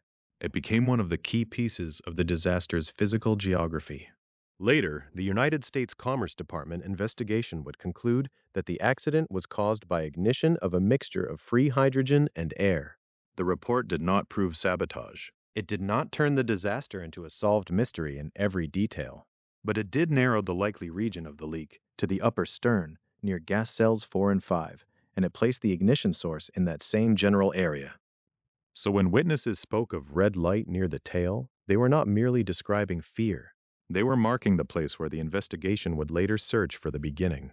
Inside the hull, Hindenburg's lifting gas was contained in 16 cells. Those cells were part of the invisible structure of the voyage. Passengers did not see them as they crossed the Atlantic from Frankfurt and Maine. The public saw the airship as a smooth silver form. But beneath the outer cover, above the passenger spaces, within the rigid framework, the gas cells made flight possible. Hydrogen gave the ship its lift. It was the reason a vessel of such scale could move between Germany and the United States as a passenger liner of the air. But hydrogen was only safe as long as it remained contained and separated from air. The danger came when free hydrogen escaped and mixed with the atmosphere in the right proportions. That was the sequence investigators later emphasized: not hydrogen alone, not air alone, but a combustible mixture, followed by ignition. The red glow in the stern belongs to that transition. It is the visible threshold between an unseen failure and a public disaster. The earliest seconds are difficult to narrate with absolute certainty because eyewitnesses did not all see the same thing from the same angle. Some were positioned on the field. Some watched from a distance. Some were focused on the landing lines. Others were looking upward at the enormous hull. In a machine more than 245 meters long, what appeared as one point of light to one witness could appear as a broader flare to another. The upper stern was high, curved, and partially obscured by the shape of the tail assembly. The disaster began in a place that was both highly visible and hard to interpret. That is why careful language matters here. The evidence supports reports of a red glow or fire near the upper tail area shortly after the bow lines dropped. The Commerce Department later connected the probable leak area to cells 4 and 5 near the upper stern. But the exact mechanical cause of the leak was not proven beyond all doubt. The official conclusion identified the ignition of a free hydrogen and air mixture as the cause, with a brush discharge considered the most probable ignition source. It did not turn every second before the flame into a perfectly known chain. Still, the shape of the story is clear enough to follow. The landing maneuver had placed Hindenburg close to the ground, but not on it. The ship was still suspended. Its stern was still part of a living aircraft, not wreckage. Then, somewhere near the upper rear of the hull, gas that should have remained contained was no longer where it belonged. If the Commerce Department's reconstruction was correct, hydrogen had escaped near cells 4 and 5 and mixed with air in the upper stern region.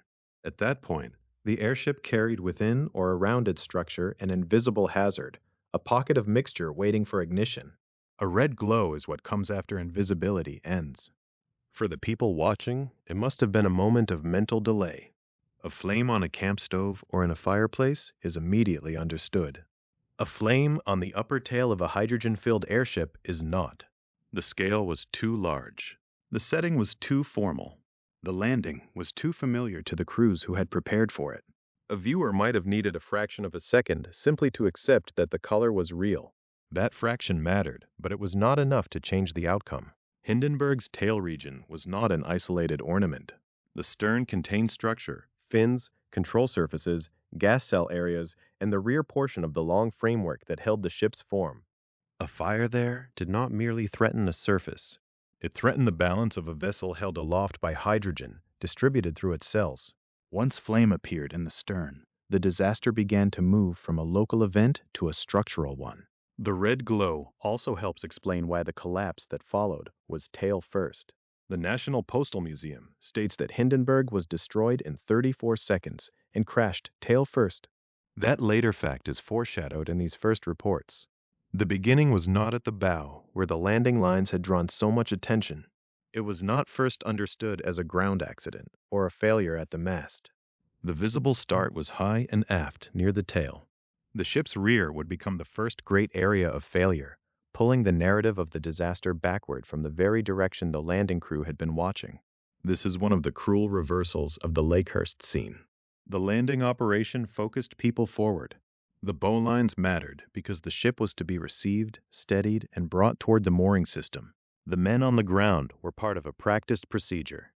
Cameras and observers naturally watched the bow and the field below. But the fatal change appeared behind that focus, in the upper stern, where only a shift of attention revealed it. In documentary terms, this moment is often overshadowed by the famous images that followed: the enormous sheet of fire, the collapsing frame, the radio voice breaking under the sight. But before the disaster became one of the defining media events of the 20th century, it was a small red sign in the wrong place. It was a glow that made the ship's hidden vulnerability visible. The Commerce Department's later conclusion gives that sign its technical weight. A likely leak near cells 4 and 5. Free hydrogen mixing with air. An ignition source in the upper stern, with brush discharge considered the most probable theory. These are careful investigative phrases, restrained by uncertainty. They do not have the emotional force of eyewitness cries or newsreel flames, but they are what connect the image to the mechanism. A brush discharge is an electrical phenomenon, a kind of electrostatic release. In the official reasoning, it offered a plausible ignition source for a hydrogen-air mixture in the upper stern area. It is important not to overstate it. The report treated it as the most probable theory, not as a filmed certainty. But in the conditions described by the investigation, it provided a way for an invisible mixture to become visible fire. The first flame, then, was not an isolated spark in a story of chance. It was the meeting point of several conditions: a large hydrogen-filled airship, a suspected leak in the upper stern, air entering the equation, and an ignition source in the same region.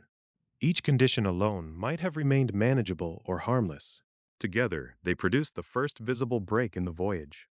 At Lakehurst, that break came while the ship was still in the posture of arrival. Ropes were down. The field was ready. The landing had not yet become wreckage. That is what makes the red glow so haunting. It appeared not after a crash, but before one. It was the warning and the beginning at the same time. For those aboard, the first seconds may have been experienced unevenly. People in different parts of the airship would not have shared the same view or the same knowledge. The stern was far from the bow. The passenger areas were not positioned like spectators on the field. Sound, vibration, heat, and motion would reach different people in different ways. What was visible from the ground as a glow near the tail might have been, inside the ship, a sudden change in light, a sound from above or behind, or no clear warning at all before the larger failure began. For those outside, the transformation accelerated almost immediately. The red glow was not a stable object to be studied. It was a beginning that grew faster than understanding. A point became flame. Flame became fire, spreading through a region fed by the very gas that had carried the ship across the ocean. The upper stern, identified later by investigators as the likely area of the hydrogen leak and ignition, now became the origin point of visible destruction. The airship age had been built on scale, elegance, and confidence. At Lakehurst, in these first seconds, scale turned against comprehension. A vessel more than 245 meters long could change faster than the mind could measure. A landing scene could become a disaster before the spectators had finished recognizing the first sign. The red glow in the stern was that sign. It was small only in comparison with what followed. It marked the place where the hidden interior of Hindenburg opened into flame, where the official reconstruction would later locate the probable leak near cells 4 and 5, and where the last controlled motion of the airship gave way to a collapse measured not in minutes, but in seconds. The field was still beneath it. The crew was still there. The passengers were still inside. The cameras were still watching. And now, high at the rear of the ship, the first visible fire had appeared. What came next would move so quickly that the disaster would be remembered by its duration: 34 seconds from burning airship to wreckage on the ground. The first visible fire at the stern did not give Lakehurst time to become silent. It gave the field only an instant of recognition. A glow, a flame, a change in the upper rear of the ship, and then the scale of Hindenburg turned against everyone who had been watching it as an object of control. The U.S. Commerce Department report recorded the time of destruction as 6:25 in the evening, Eastern Standard Time, on May 6, 1937. That timestamp has the flatness of an official record. It fixes the catastrophe to the clock, as if the disaster can be placed neatly inside a minute of the day. But what happened inside that minute was not neat. The National Postal Museum states that Hindenburg was destroyed in 34 seconds and crashed tail first. 34 seconds is short enough to misunderstand. It is less than the time needed to walk calmly across a room, less than the time needed to explain what is happening, less than the time needed for many people aboard to move from confusion to action. Yet inside those seconds, an airship approximately 245 meters long passed from flight to wreckage. The great rigid frame, the gas cells, the passenger spaces, the engines, the mail, the crew stations, and the human lives inside them were suddenly caught in a sequence that no training could slow. The fire began where earlier witnesses had seen the first sign, near the upper stern, close to the tail region. Investigators would later focus on a probable leak near cells 4 and 5, where free hydrogen could have mixed with air. Once flame was visible, the disaster was no longer hidden inside fabric and structure. It was moving outward through the body of the ship. The rear of Hindenburg was the first part to lose its world. In a rigid airship, the outer shape was not merely decoration. It was the aerodynamic body, the cover over a vast aluminum framework, and the gas cells that held the lifting hydrogen. The ship's apparent calm depended on balance. Lift distributed along the hull, weight held in relation to gas, structure, fuel, crew, passengers, and cargo. When fire took hold in the stern, that balance failed from the rear forward. The tail dropped. That detail matters because it shaped the whole disaster. Hindenburg did not simply fall flat from the sky. According to the National Postal Museum, it crashed tail first. The stern's failure altered the angle of the ship and turned the passenger airship into a steep, burning structure suspended between air and ground. People in different parts of the ship were suddenly living through different disasters. For those nearer the lower sections, or those who could reach openings when the ship was close enough to the ground, survival could become a matter of seconds and height. A jump that would have been fatal from greater altitude might become possible as the frame descended. But for those caught higher, farther inside, or nearer heat and smoke, the tail-first collapse narrowed the chances almost immediately. The same tilt that brought some compartments closer to escape could lift or trap others in a burning frame. This is why the duration cannot be treated only as a dramatic number. 34 seconds determined the geography of survival and death. It determined who had time to react, who had a path, who faced flame, who faced a fall, and who was pinned inside a structure that had once been designed to float. On the field below, the landing crew had been positioned for work, not for rescue from a collapsing inferno. Moments earlier, the bow landing lines and trail ropes had been part of a controlled landing maneuver. The men on the ground were waiting to handle the ship, to bring it toward the mooring mast, to complete the practiced operation at Naval Air Station Lakehurst. Then the stern became fire, and the meaning of the landing field changed. It was no longer the place where Hindenburg would arrive. It was the place where Hindenburg would come apart. As the rear settled, the bow rose. The long hull, still immense even as it burned, took on an impossible posture. The ship that had crossed the Atlantic from Frankfurt am Main and approached New Jersey as a symbol of technical confidence was now angled sharply against the evening sky. Its own length made the collapse feel almost unreal. A small craft can fall quickly enough for the eye to follow as a single object. Hindenburg was so large that its destruction seemed to unfold across space, stern burning, frame twisting, bow rising, fire racing, ground approaching. And yet the clock says it was happening almost all at once. Inside, the airship's ordinary world dissolved. Passenger spaces that had held meals, luggage, letters, and conversation were now part of a falling structure. The disaster did not pause to separate the machine from the people aboard. The ship's design, which had allowed comfort on a transatlantic crossing, now became the map of possible escape. Location mattered more than intention. A person's chances depended on where they were when the stern dropped, how close they were to an exit, how much heat or smoke blocked the way, and whether the falling frame placed them nearer the ground before the fire reached them. The stern-first impact also meant that the destruction continued to change shape as it descended. The first failure, at the rear, did not simply consume the tail and stop there. The fire moved through a vessel filled with hydrogen cells, fabric, structure, and air. Investigators would later speak in careful terms about ignition of a mixture of free hydrogen and air. In the moment, there was no such careful language. There was heat, noise, motion, and a rapidly collapsing giant. The official phrasing is important because it resists exaggeration. Hindenburg was not destroyed by mystery alone, and not by spectacle alone. It was destroyed when the conditions inside and around the ship became physically catastrophic. Free hydrogen, air, and ignition. Once that sequence expressed itself as open flame, the visible collapse followed with brutal speed. The 34 seconds also changed the role of everyone watching. A crowd gathered for an arrival became witnesses to disaster before they could choose to be. Reporters, photographers, Navy personnel, ground crew, and spectators all stood inside the same compressed time. Some saw the first flame. Some saw the stern fall. Some saw people escaping. Some saw the great bow lifted upward as the ship's rear collapsed toward the ground. The human mind could not process all of it at the speed at which it occurred. That is one reason the event would later depend so heavily on recordings and images. The eye saw fragments. The camera caught sequences. The microphone captured a voice trying to keep up with something no prepared language could contain.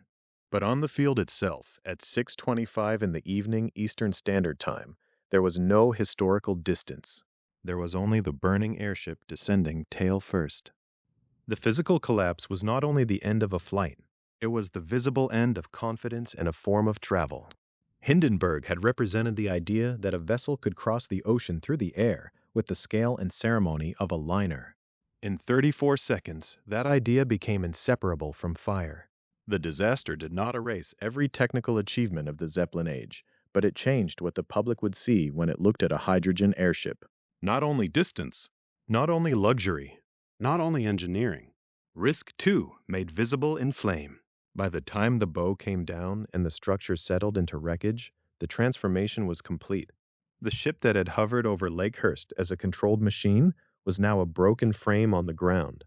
The landing had ended not at the mast, but in collapse. The passengers and crew who survived had done so through timing, position, and quick escape. Those who did not had been caught by the same speed that defined the disaster. 34 seconds had been enough. Enough to destroy LZ-129 Hindenburg. Enough to turn a scheduled arrival from Frankfurt am Main into one of the defining catastrophes of modern transportation. Enough to leave Naval Air Station Lakehurst marked permanently in aviation memory. And because cameras were already pointed at the field, because reporters were already there, because a radio eyewitness account was being recorded, those seconds would not remain only in the memories of the people present. They would be replayed, published, heard, and seen, until the fall of Hindenburg became not just an accident at Lakehurst, but one of the 20th century's most enduring images of disaster. The disaster did not end when the last section of Hindenburg's frame settled onto the field. In one sense, the physical event was already over. The great airship had fallen, burned, and collapsed at Naval Air Station Lakehurst in less than a minute. But in another sense, the disaster was only beginning. It was beginning in camera magazines, in exposed film, in still photographs, and in the recorded voice of a reporter who had come to describe an arrival and found himself witnessing the destruction of a world. That is why Hindenburg became more than an aviation accident. It became an image. By May 6, 1937, the arrival of LZ-129 Hindenburg was a news event before it was a disaster. The airship was not an obscure machine coming into an empty field. It was a German transatlantic liner of the air, operated by Deutsche Zeppelin Reederei, completing a voyage from Frankfurt am Main to the United States. Its landing at Lakehurst belonged to a public story of modern transportation, international travel, and technological display. Reporters had reason to be there. Cameras had reason to be aimed at the sky. The setting itself helped create the record. Naval Air Station Lakehurst was close enough to the media orbit of New York City for news organizations to treat an airship arrival as something worth covering. The field had seen lighter-than-air operations before. It had the mooring infrastructure, the Navy personnel, and the open space needed for an airship of Hindenburg's scale. For journalists, the scene offered visual drama even in ordinary circumstances. A vast silver hull descending over a military field, landing lines dropping, a ground crew waiting below, a mooring mast ready to receive a machine longer than many ocean liners. A routine landing could become a short item in a newsreel. A successful arrival could become a photograph in the next day's paper. The camera did not need disaster to justify its presence. The airship was already spectacle. Then spectacle became evidence. Newsreel cameras captured the catastrophe in motion. Still photographers captured it in fragments: flame, structure, smoke, the rigid frame emerging as the fabric burned away. The value of those images was not simply that they showed fire. Fires had been photographed before. Accidents had been filmed before. What made Hindenburg different was the clarity of the transformation. One moment, the public could see a symbol of controlled modernity, a passenger airship completing an ocean crossing. Moments later, the same symbol was a collapsing skeleton on the field. The images compressed a complicated technical disaster into something almost instantly understandable. Viewers did not need to know the details of hydrogen, gas cells, cells 4 and 5, brush discharge, or the upper stern to feel the scale of failure. They could see the huge body of the airship buckle. They could see the fire run through it. They could see the tail-first crash that the National Postal Museum would later describe in its account of the ship's destruction. The film gave the disaster a shape. That shape mattered. Many transportation disasters entered public memory through words, official reports, survivor testimony, or aftermath photographs. Hindenburg entered through sequence. It could be watched happening. Its destruction had a beginning, a middle, and an end within the time span of a single human breath held too long. The viewer saw arrival become catastrophe in real time. This is part of why the disaster became one of the 20th century's defining media events. It arrived at a moment when moving images, mass circulation newspapers, and radio could carry the same event into public consciousness by different routes. The newsreel showed the fall. The still photograph froze it into emblem. The radio recording gave it a human voice. That voice belonged to Herbert Morrison, a radio reporter for WLS. He was at Lakehurst to record an eyewitness account of Hindenburg's arrival. His report, preserved by the U.S. National Archives, became one of radio journalism's famous broadcasts. It was not a studio summary written after the fact. It was the sound of a person trying to narrate reality, as reality exceeded the language available to him. The importance of Morrison's recording lies partly in its incompleteness as a controlled performance. It does not sound like a polished official account. It does not have the distance of an investigation or the calm arrangement of a history book. It carries the pressure of witnessing. His voice registers the sudden break between expectation and disaster, the movement from description to shock, from professional observation to human distress. That emotional quality helped bind the images to memory. Film could show the burning airship, but Morrison's voice told listeners what it felt like for those on the field when the great machine failed. The recording made room for confusion, fear, disbelief, and grief. It did not explain the cause. It did not need to. Explanation would come later through the U.S. Commerce Department investigation, through conclusions about a free hydrogen and air mixture, a probable leak near cells 4 and 5, and an ignition source in the upper stern. Morrison's recording preserved the moment before explanation, when the only truth available was the fact of disaster unfolding in front of human eyes. The combination was powerful because each medium supplied what the others could not. Motion picture film showed the speed, still photography supplied the icon. Radio carried the shock and time. Together, they turned Lakehurst into a shared public experience for people who had never seen a Zeppelin, never stood near Hangar Number 1, and never watched a landing crew handle bowlines beneath a descending airship.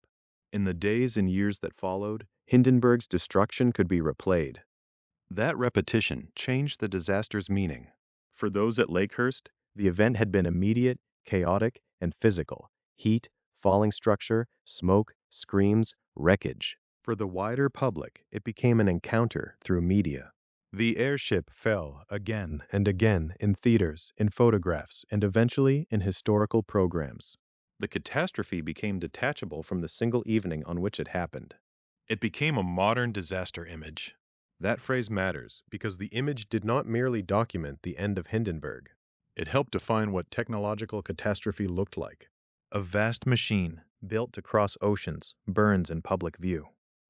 A promise of comfort and speed becomes a warning about risk. A system that required engineering, infrastructure, international routes, trained crews, and public confidence collapses before the cameras. The disaster seemed to say that modern technology could fail not quietly, not invisibly, but spectacularly, in front of the very public it had been designed to impress. This did not mean the camera told the whole truth. Images can make an event unforgettable while also narrowing it. The burning of Hindenburg became so visually dominant that it could obscure the life inside the airship before the fire, the passengers who had eaten meals, written letters, crossed the Atlantic, and expected to disembark in New Jersey. It could also obscure the patient work of investigation that followed, where officials looked beyond the image toward physical causes and rejected unsupported claims of sabotage. The camera gave the disaster permanence, but not completeness. That is one reason the preserved media record must be handled carefully. The films and photographs are not simply dramatic illustrations. They are historical documents, but they are documents of appearance. They show what could be seen from the field. Morrison's recording is a historical document too, but it records perception under shock. None of these sources alone explains the leak, the mixture, or the ignition. Together with official reports, institutional archives, and surviving material evidence, they help reconstruct both the event and the way the event was remembered. The U.S. National Archives' preservation of Morrison's eyewitness report is especially important because sound carries time differently than an image. A photograph stops disaster. A film replays it. A voice makes the listener wait inside it. The pauses, the strain, the loss of composure, these make the event feel present, even after decades. The recording does not only tell us that Hindenburg burned, it preserves the collapse of ordinary narration itself. Before Lakehurst, the airship age still had supporters, systems, and ambitions. After Lakehurst, public memory would return again and again to the same burning frame. The disaster did not single-handedly create every pressure facing rigid airships. Cost, weather vulnerability, political tension, helium access, and the rise of heavier-than-air aircraft were already shaping the future. But the media record gave those pressures an unforgettable symbol. It made the end visible. And yet, inside that symbol were people.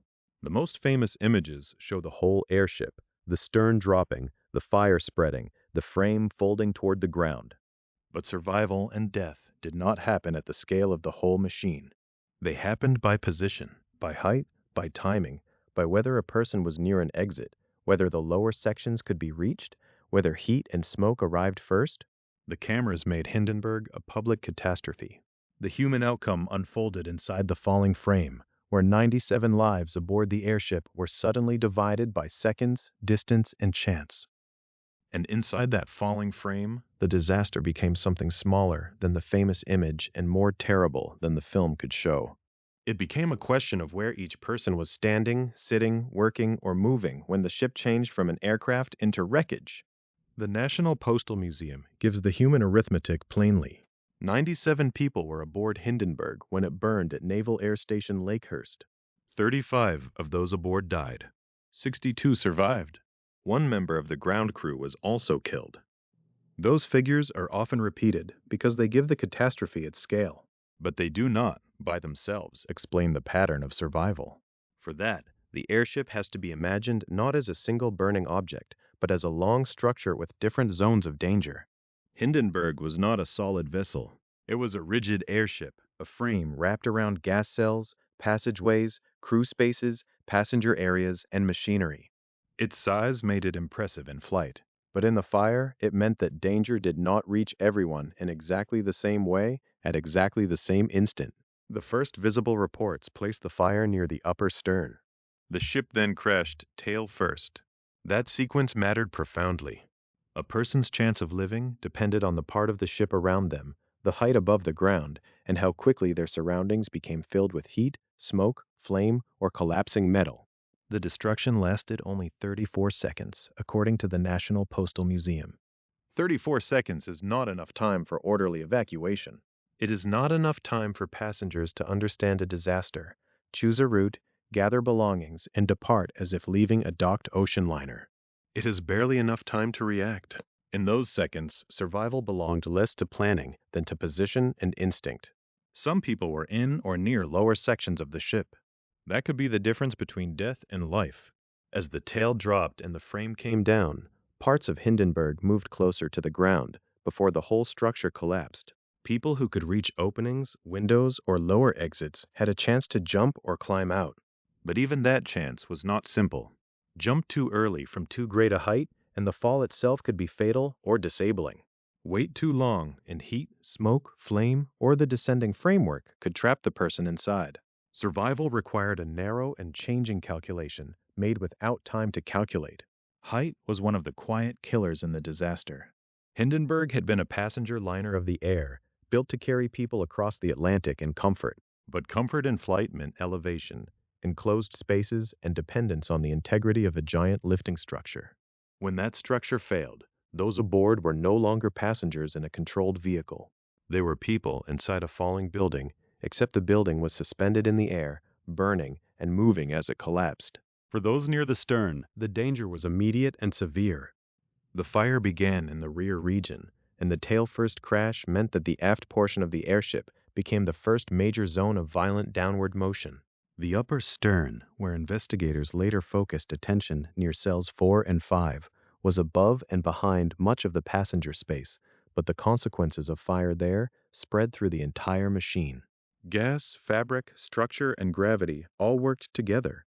The stern dropped, the hull angle changed, and everyone inside had to deal with a ship that was no longer level. That change in angle mattered. Passageways in rooms that had been ordinary moments before became sloped, unstable, confusing spaces. People trying to move were no longer just escaping fire. They were moving through a tilting framework. The familiar layout of a luxury airship could become disorienting in seconds. A route that might have been obvious during a calm landing could become dangerous or unreachable once the ship's tail fell and the rest of the body followed. Heat and smoke created another boundary between survival and death. Fire in an airship was not only a visible exterior event, it changed the breathable space inside. It made movement harder. It reduced time. Those who could move before smoke and heat filled their part of the ship had a greater chance. Those who were delayed, injured, disoriented, or trapped behind others faced a different disaster, even if they were only a short distance from possible escape. This is why the survival figures are so striking. Hindenburg was destroyed in less than a minute, and yet most of the people aboard lived. 62 of 97 survived. That fact can seem surprising when the newsreel image is all flame and falling structure. But the image from outside compresses everything into one spectacle. Inside, the destruction was uneven. Some areas became deadly almost immediately. Others remained survivable for a few critical seconds. Some people were high above the ground when they had to decide whether to jump. Others were closer to the field when the lower structure came within reach. Some were caught in the worst path of fire and collapse. Others found, or were given by chance, a brief opening. There was also danger below. The landing field was not empty. Ground crew members were positioned near the ship because, until the fire began, this was still a landing operation. Bow lines and trail ropes had been dropped. Men on the ground were part of the controlled choreography that was supposed to bring the airship safely to its mooring. When Hindenburg burned and fell, the people below were suddenly in the path of a collapsing airship. One ground crew member was killed. His death is part of the same human outcome because the disaster did not stop at the skin of the ship. The falling frame made the landing field itself dangerous. The division between those aboard and those below also shows how quickly a routine operation became uncontrollable. Moments earlier, the ground crew had been essential to safe arrival. Their job depended on the airship remaining a machine under command. Once the stern burned and the hull dropped, the field became a place of impact, debris, flame, and urgent rescue. Survivors who escaped from Hindenburg were not stepping into safety in any simple sense. They were emerging into a burning crash site. The passenger and crew experience also differed, though not in a way that can be reduced to a single rule. Crew members knew the airship. They knew its spaces, its working areas, and its structure. That knowledge could help if an escape route remained open. But crew members could also be stationed in more hazardous areas, farther from passenger exits or closer to machinery and structural spaces. Passengers, meanwhile, might have been nearer to windows or lower compartments, or they might have been confused by the sudden transformation of a familiar lounge or cabin into a tilted, smoke-filled trap. Knowledge helped only if time and location allowed it to matter. The names preserved in reports and museum records remind us that these were not abstract occupants. Captain Max Pruss commanded the final flight. Captain Ernst Lehmann was listed aboard by the Commerce Department report. Families and individual travelers had crossed the Atlantic from Frankfurt on Main toward the United States _birth. Mail was aboard by the thousands, along with the ordinary material life of travel. The same vessel that carried letters, dining objects, and passenger routines became, in 34 seconds, a test of distance from flame and distance from the ground. That is one of the hardest truths of the disaster. The outcome was not determined only by courage. Many people must have acted with courage. It was not determined only by calmness. Some who survived may have had no time to be calm at all. Survival depended on physical circumstances that changed too quickly to master. Where the first fire appeared, how the ship fell, how close a person was to an opening, how high that opening was above the field, whether smoke arrived before movement was possible, whether a section of frame held long enough to climb through, whether a jump could be made before collapse. The 35 people aboard who died were not simply those who failed to escape. Many were overtaken by conditions that left almost no room for decision. In a disaster measured in seconds, the difference between a survivable path and a fatal one could be a few yards inside the hull, a few moments of delay, or the changing angle of the ship as the tail struck first. The 62 who lived did so through a mixture of action, location, timing, and chance. This human pattern also helps explain why the technical investigation mattered so much afterward. To understand the deaths and survivals, investigators had to understand the sequence that shaped them. Why did fire begin where it did? Why did the stern become the first region of visible catastrophe? How did free hydrogen and air come together? What could have ignited that mixture? The people inside Hindenburg experienced the answer as heat, smoke, falling height, and collapsing structure. The official inquiry would translate that human disaster back into physical causes: leak, mixture, and ignition. The official inquiry began where the survivors' stories left off, with the need to turn chaos back into sequence.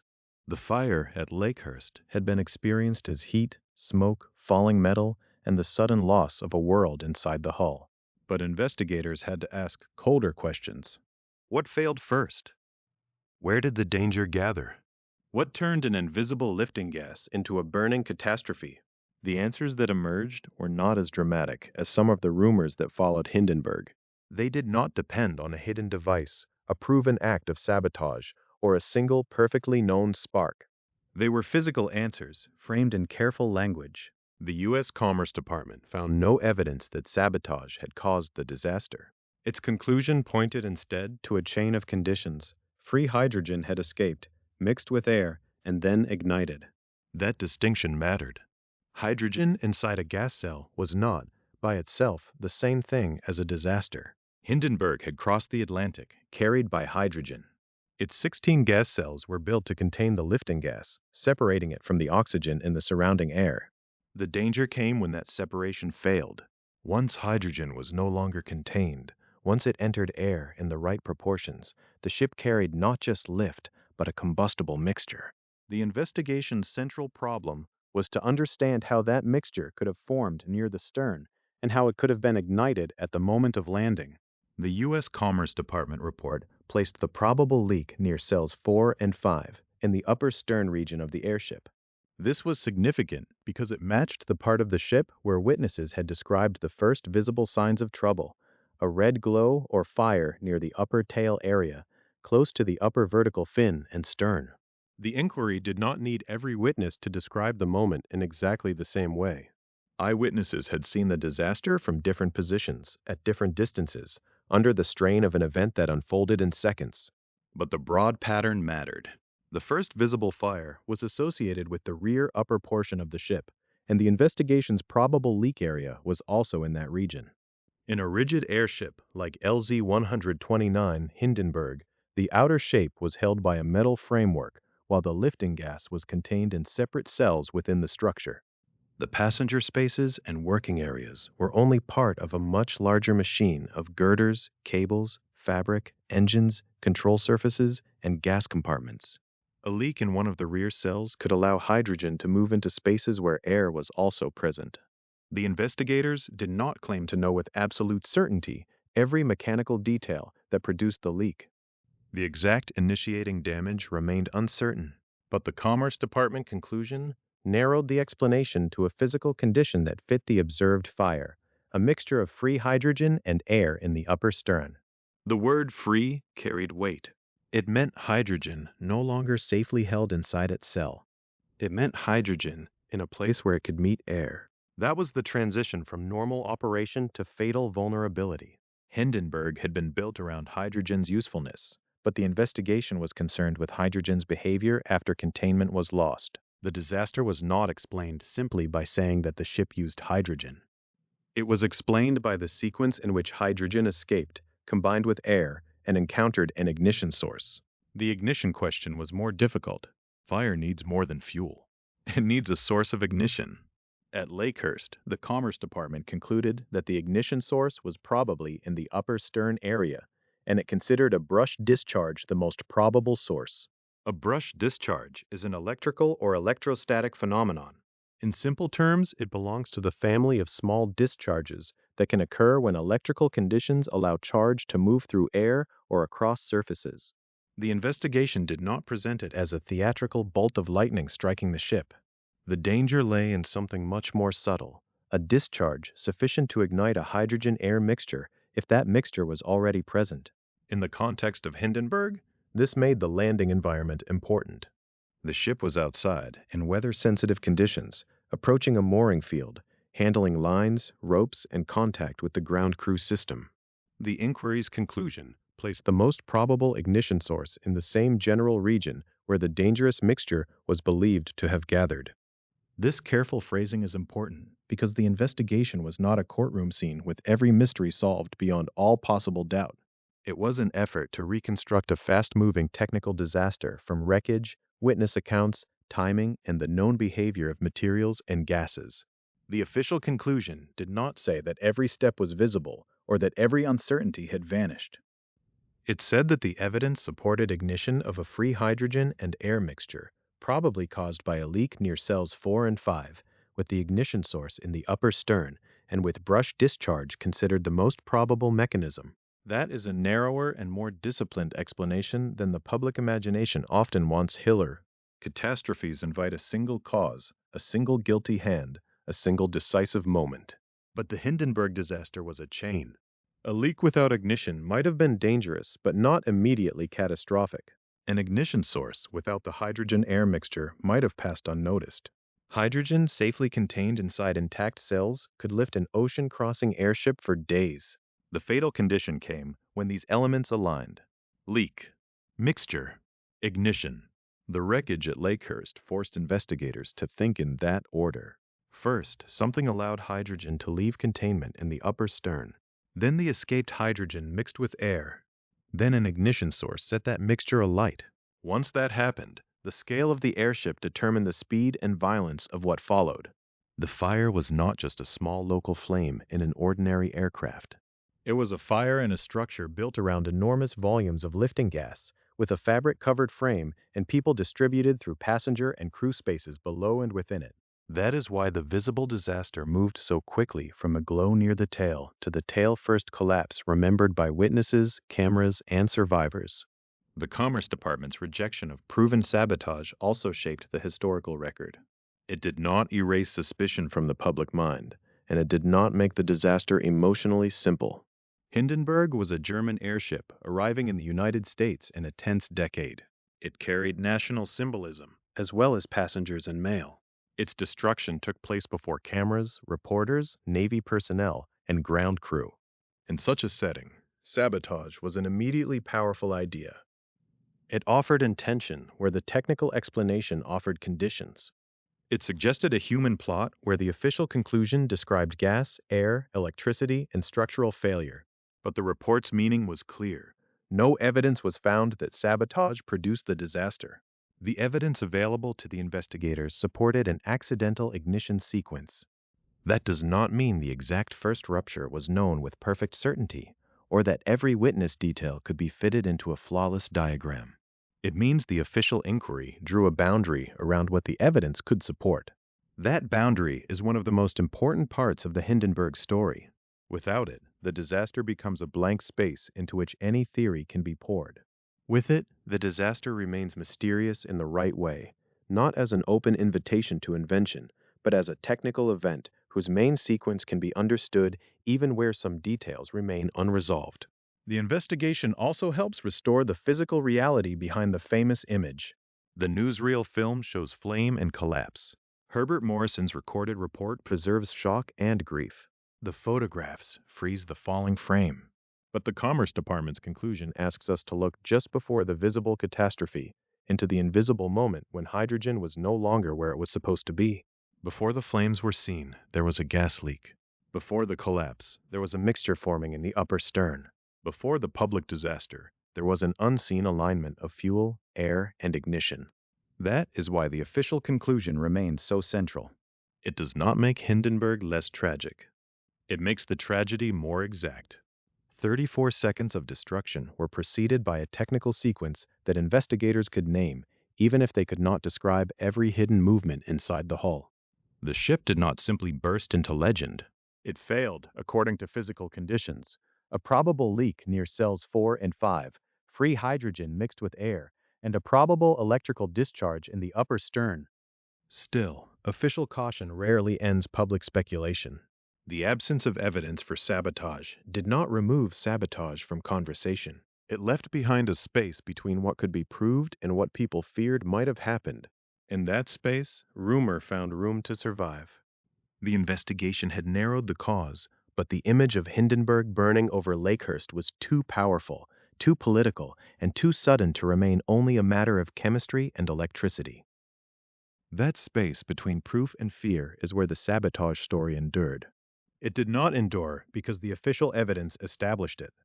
It endured because Hindenburg fell in a world already trained to suspect hidden hands, political motives, and deliberate violence behind public catastrophe.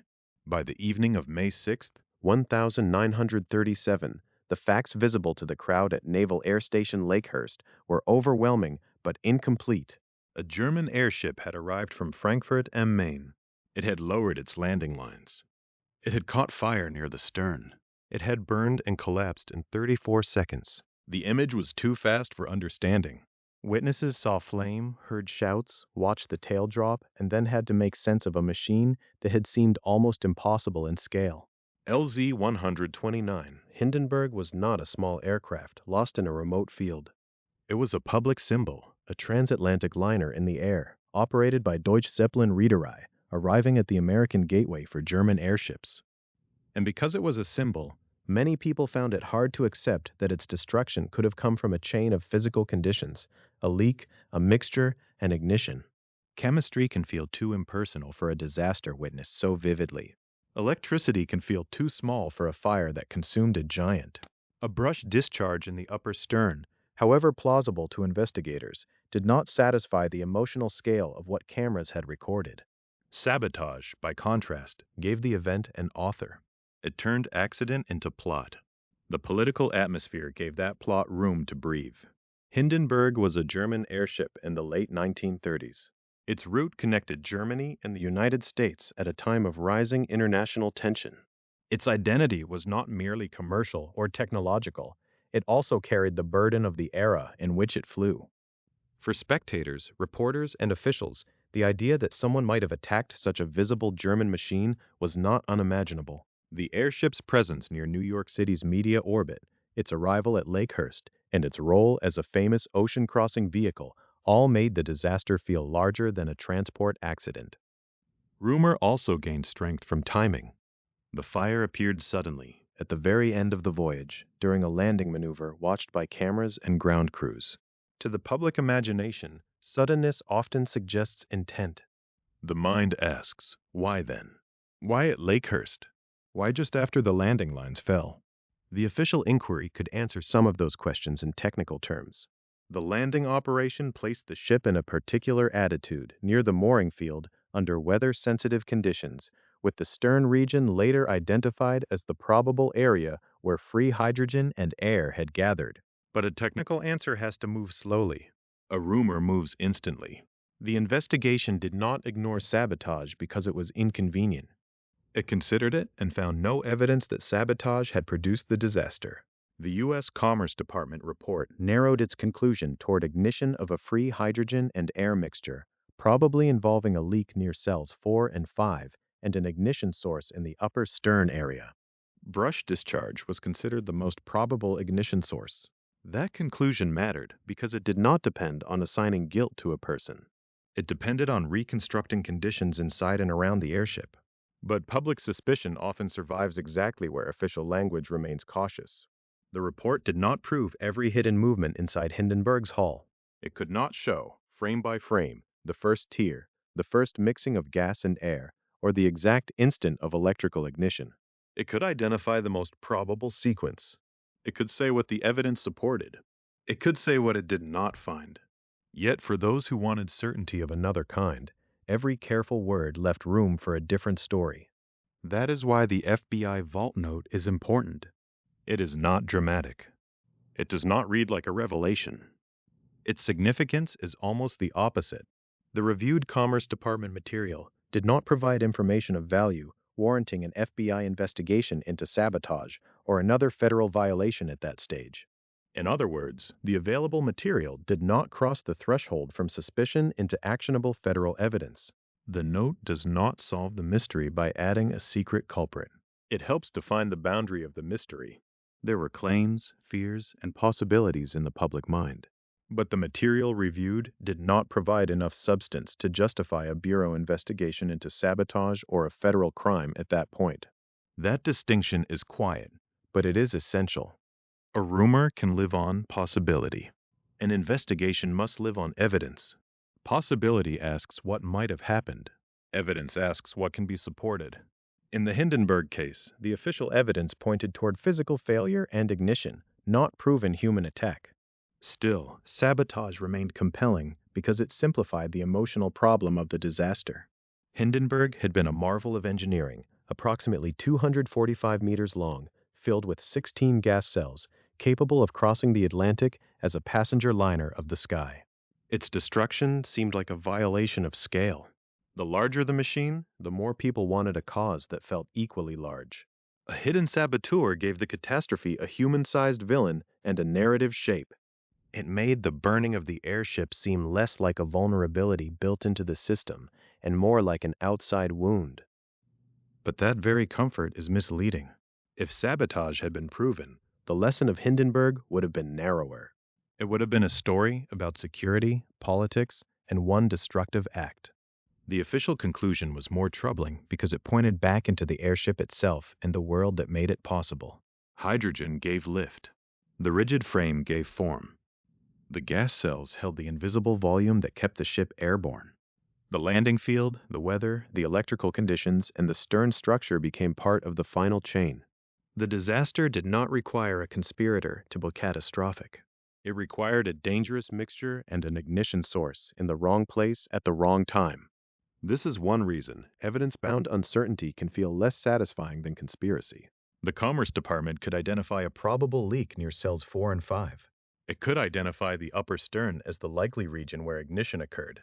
It could identify brush discharge as the most probable ignition source. But it could not turn the disaster into a courtroom story with a single person at its center. Instead, it left a complex engineering tragedy, a great ship brought down by conditions that were partly visible only after the fact. And Hindenburg's media afterlife kept feeding the rumor. Film and photographs preserved the catastrophe as a sequence of images that seemed to invite interpretation. The stern burns. The frame folds. The ship falls tail first. Herbert Morrison's recorded eyewitness report, preserved by the U.S. National Archives, gave the event a human voice of shock. These records made the disaster unforgettable, but they also froze it at the moment of greatest confusion. The public kept returning to the visible fire, not to the slow technical reasoning that followed. Rumor thrives in remembered images because images do not cross-examine themselves. A photograph can show flame without showing why hydrogen was free. A newsreel can show collapse without showing how a combustible mixture formed. An eyewitness can describe terror truthfully and still not know the hidden cause. The evidence had to come from comparing statements, inspecting wreckage, studying the ship's structure, and weighing mechanisms that could not be seen by the crowd. The sabotage rumor also protected, in a way, the dream of the airship. If Hindenburg had been destroyed by an enemy act, then perhaps the system itself remained sound. Perhaps the great passenger airships could continue if guarded more carefully. But if the official explanation was right, the problem was deeper. It lay in the marriage of enormous scale, hydrogen lift, weather-sensitive operations, and ignition risk. It suggested that the airship age was not merely unlucky at Lakehurst. It was exposed. That is the harder truth beneath the rumor. The absence of proof for sabotage did not remove mystery completely, because the exact first mechanical failure remained uncertain. But uncertainty is not the same as conspiracy. The responsible conclusion is narrower and firmer. Investigators found no evidence that sabotage caused the disaster, and the reviewed material noted in the FBI vault did not warrant an FBI sabotage investigation at that stage. What remained was not a secret plot established by evidence, but an accident sequence bounded by evidence. In the end, sabotage endured because it gave people a story with intention. The official evidence gave them something more unsettling, a story of vulnerability. A celebrated machine, a famous route, a prepared landing field, and a routine arrival could still become disaster when hydrogen, air, and ignition aligned. Hindenburg did not need an enemy to become a warning. Its burning image was enough to gather every existing doubt about passenger airships into one public moment, and those doubts would soon matter more than any rumor. What remained after the sabotage rumors was more difficult to live with, because it was less dramatic and more complete. Hindenburg had not needed a proven enemy. It had needed only the weaknesses already present in the system: a lifting gas that demanded perfect containment, a landing that depended on weather and handling, a route shaped by politics, and a technology whose grandeur was becoming harder to defend against cost and competition. That is why the disaster's importance exceeded the number of dead. The loss was terrible. 35 people aboard Hindenburg died, and one member of the ground crew was killed. 62 people on board survived. In another setting, those figures might have defined the event as one catastrophe among many in the long history of transportation. But Lakehurst became something larger because the destruction happened in public, at the end of a celebrated transatlantic crossing, in front of reporters, cameras, Navy personnel, ground crew, and waiting families. The ship was not hidden in a storm over the Atlantic. It did not vanish beyond the horizon. It burned at Naval Air Station Lakehurst, New Jersey, while arriving from Frankfurt am Main, Germany, on May 6, 1937. The U.S. Commerce Department recorded the time of destruction as 6:25 in the evening Eastern Standard Time. The National Postal Museum describes the ship as destroyed in 34 seconds, crashing tail first. In that brief interval, the public saw an entire idea fall out of the sky. For years, the passenger airship had promised something almost impossible: ocean liner comfort without the ocean, international travel with lounges, dining rooms, cabins, letters, meals, and a view from above the clouds. LZ-129 Hindenburg had not been a small experimental craft. It was a German rigid airship operated by Deutsche Zeppelin Reederei, approximately 245 meters long, with 16 gas cells that could hold up to about 200,000 cubic meters of hydrogen. Its scale was part of its message.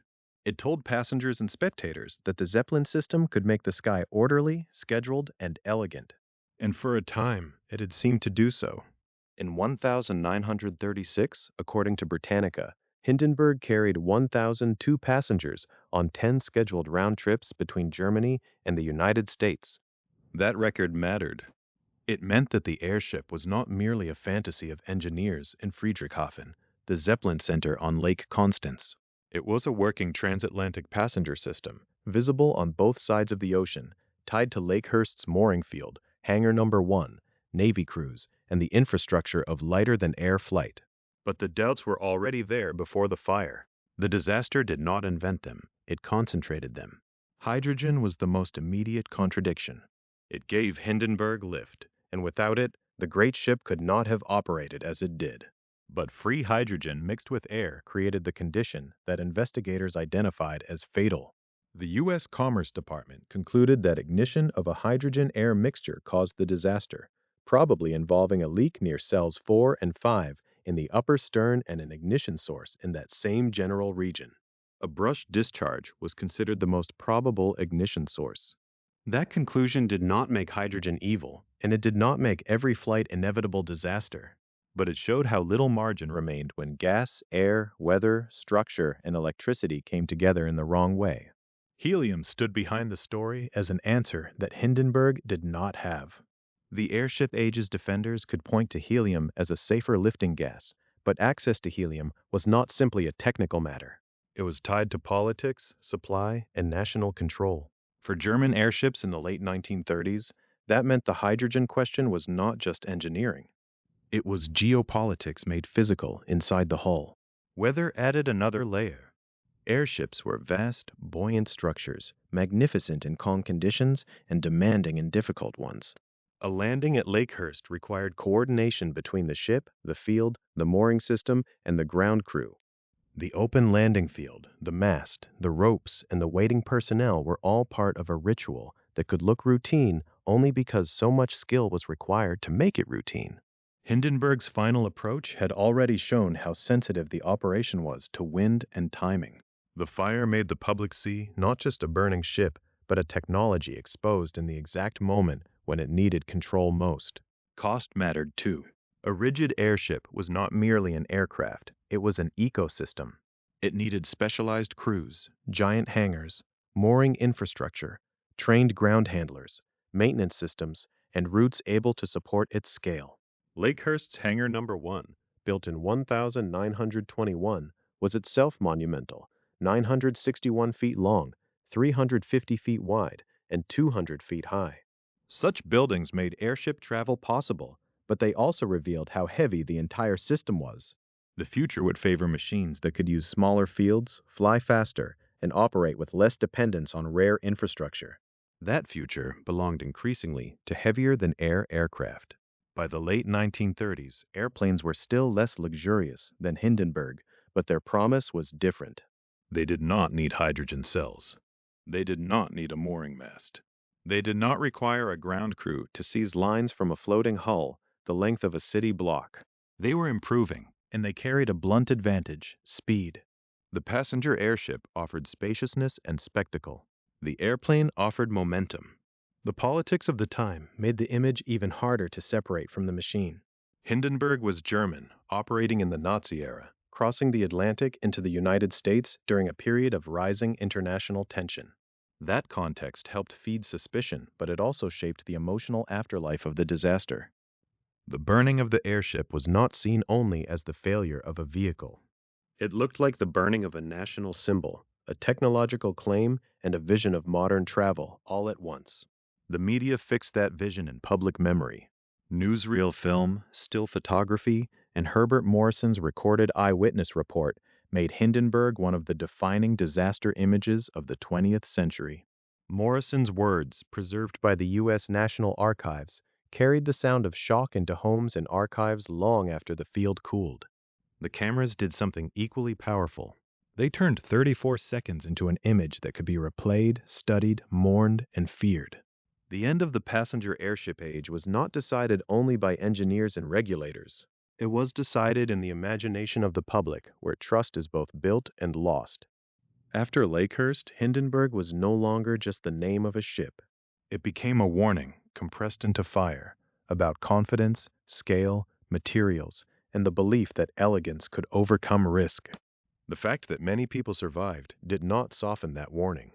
In some ways, survival made it more intimate. The disaster was not a total disappearance. It left witnesses, voices, injured bodies, salvaged objects, and fragments that could testify.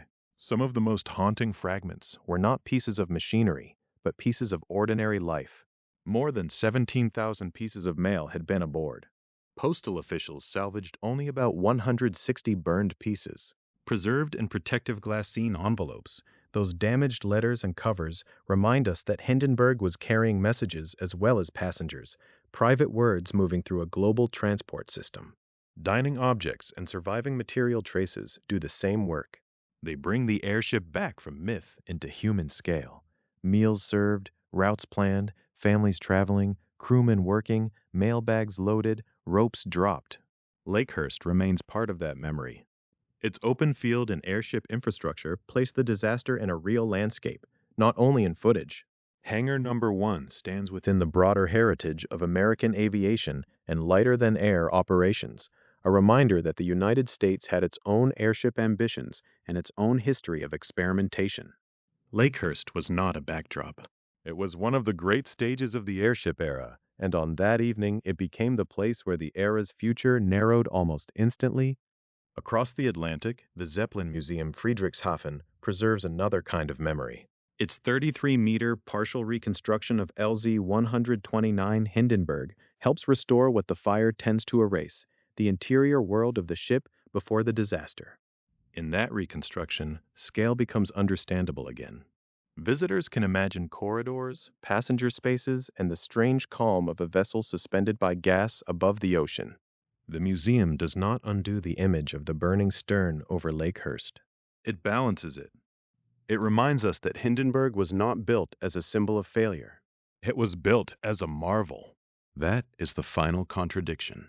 Hindenburg was both achievement and warning. It represented decades of Zeppelin knowledge, industrial skill, international ambition, and a dream of crossing oceans through the air with the grace of a liner. It also revealed how a single vulnerability, under the wrong conditions, could consume that dream in less than a minute. The passenger airship age did not end only because one aircraft burned. It ended because the burning made every existing doubt visible at once. Hydrogen, weather, cost, politics, helium access, infrastructure, and the rise of the airplane were no longer separate arguments. They were gathered into one unforgettable public moment, a great silver ship settling toward Lakehurst, a red glow near the stern, fire racing through the hull, and the frame collapsing tail first before the world had time to understand what it was seeing. What survives now are fragments, places, records, and images. A hangar in New Jersey. A reconstruction in Friedrichshafen. Burned mail under protection. Official reports written in careful language. A radio voice breaking under the weight of what it witnessed. Together, they do not ask us to remember Hindenburg only as wreckage. They ask us to remember the confidence that lifted it, the people who traveled and worked inside it, and the chain of conditions that brought it down. For 34 seconds, the sky over Lakehurst burned. The light from that fire lasted much longer.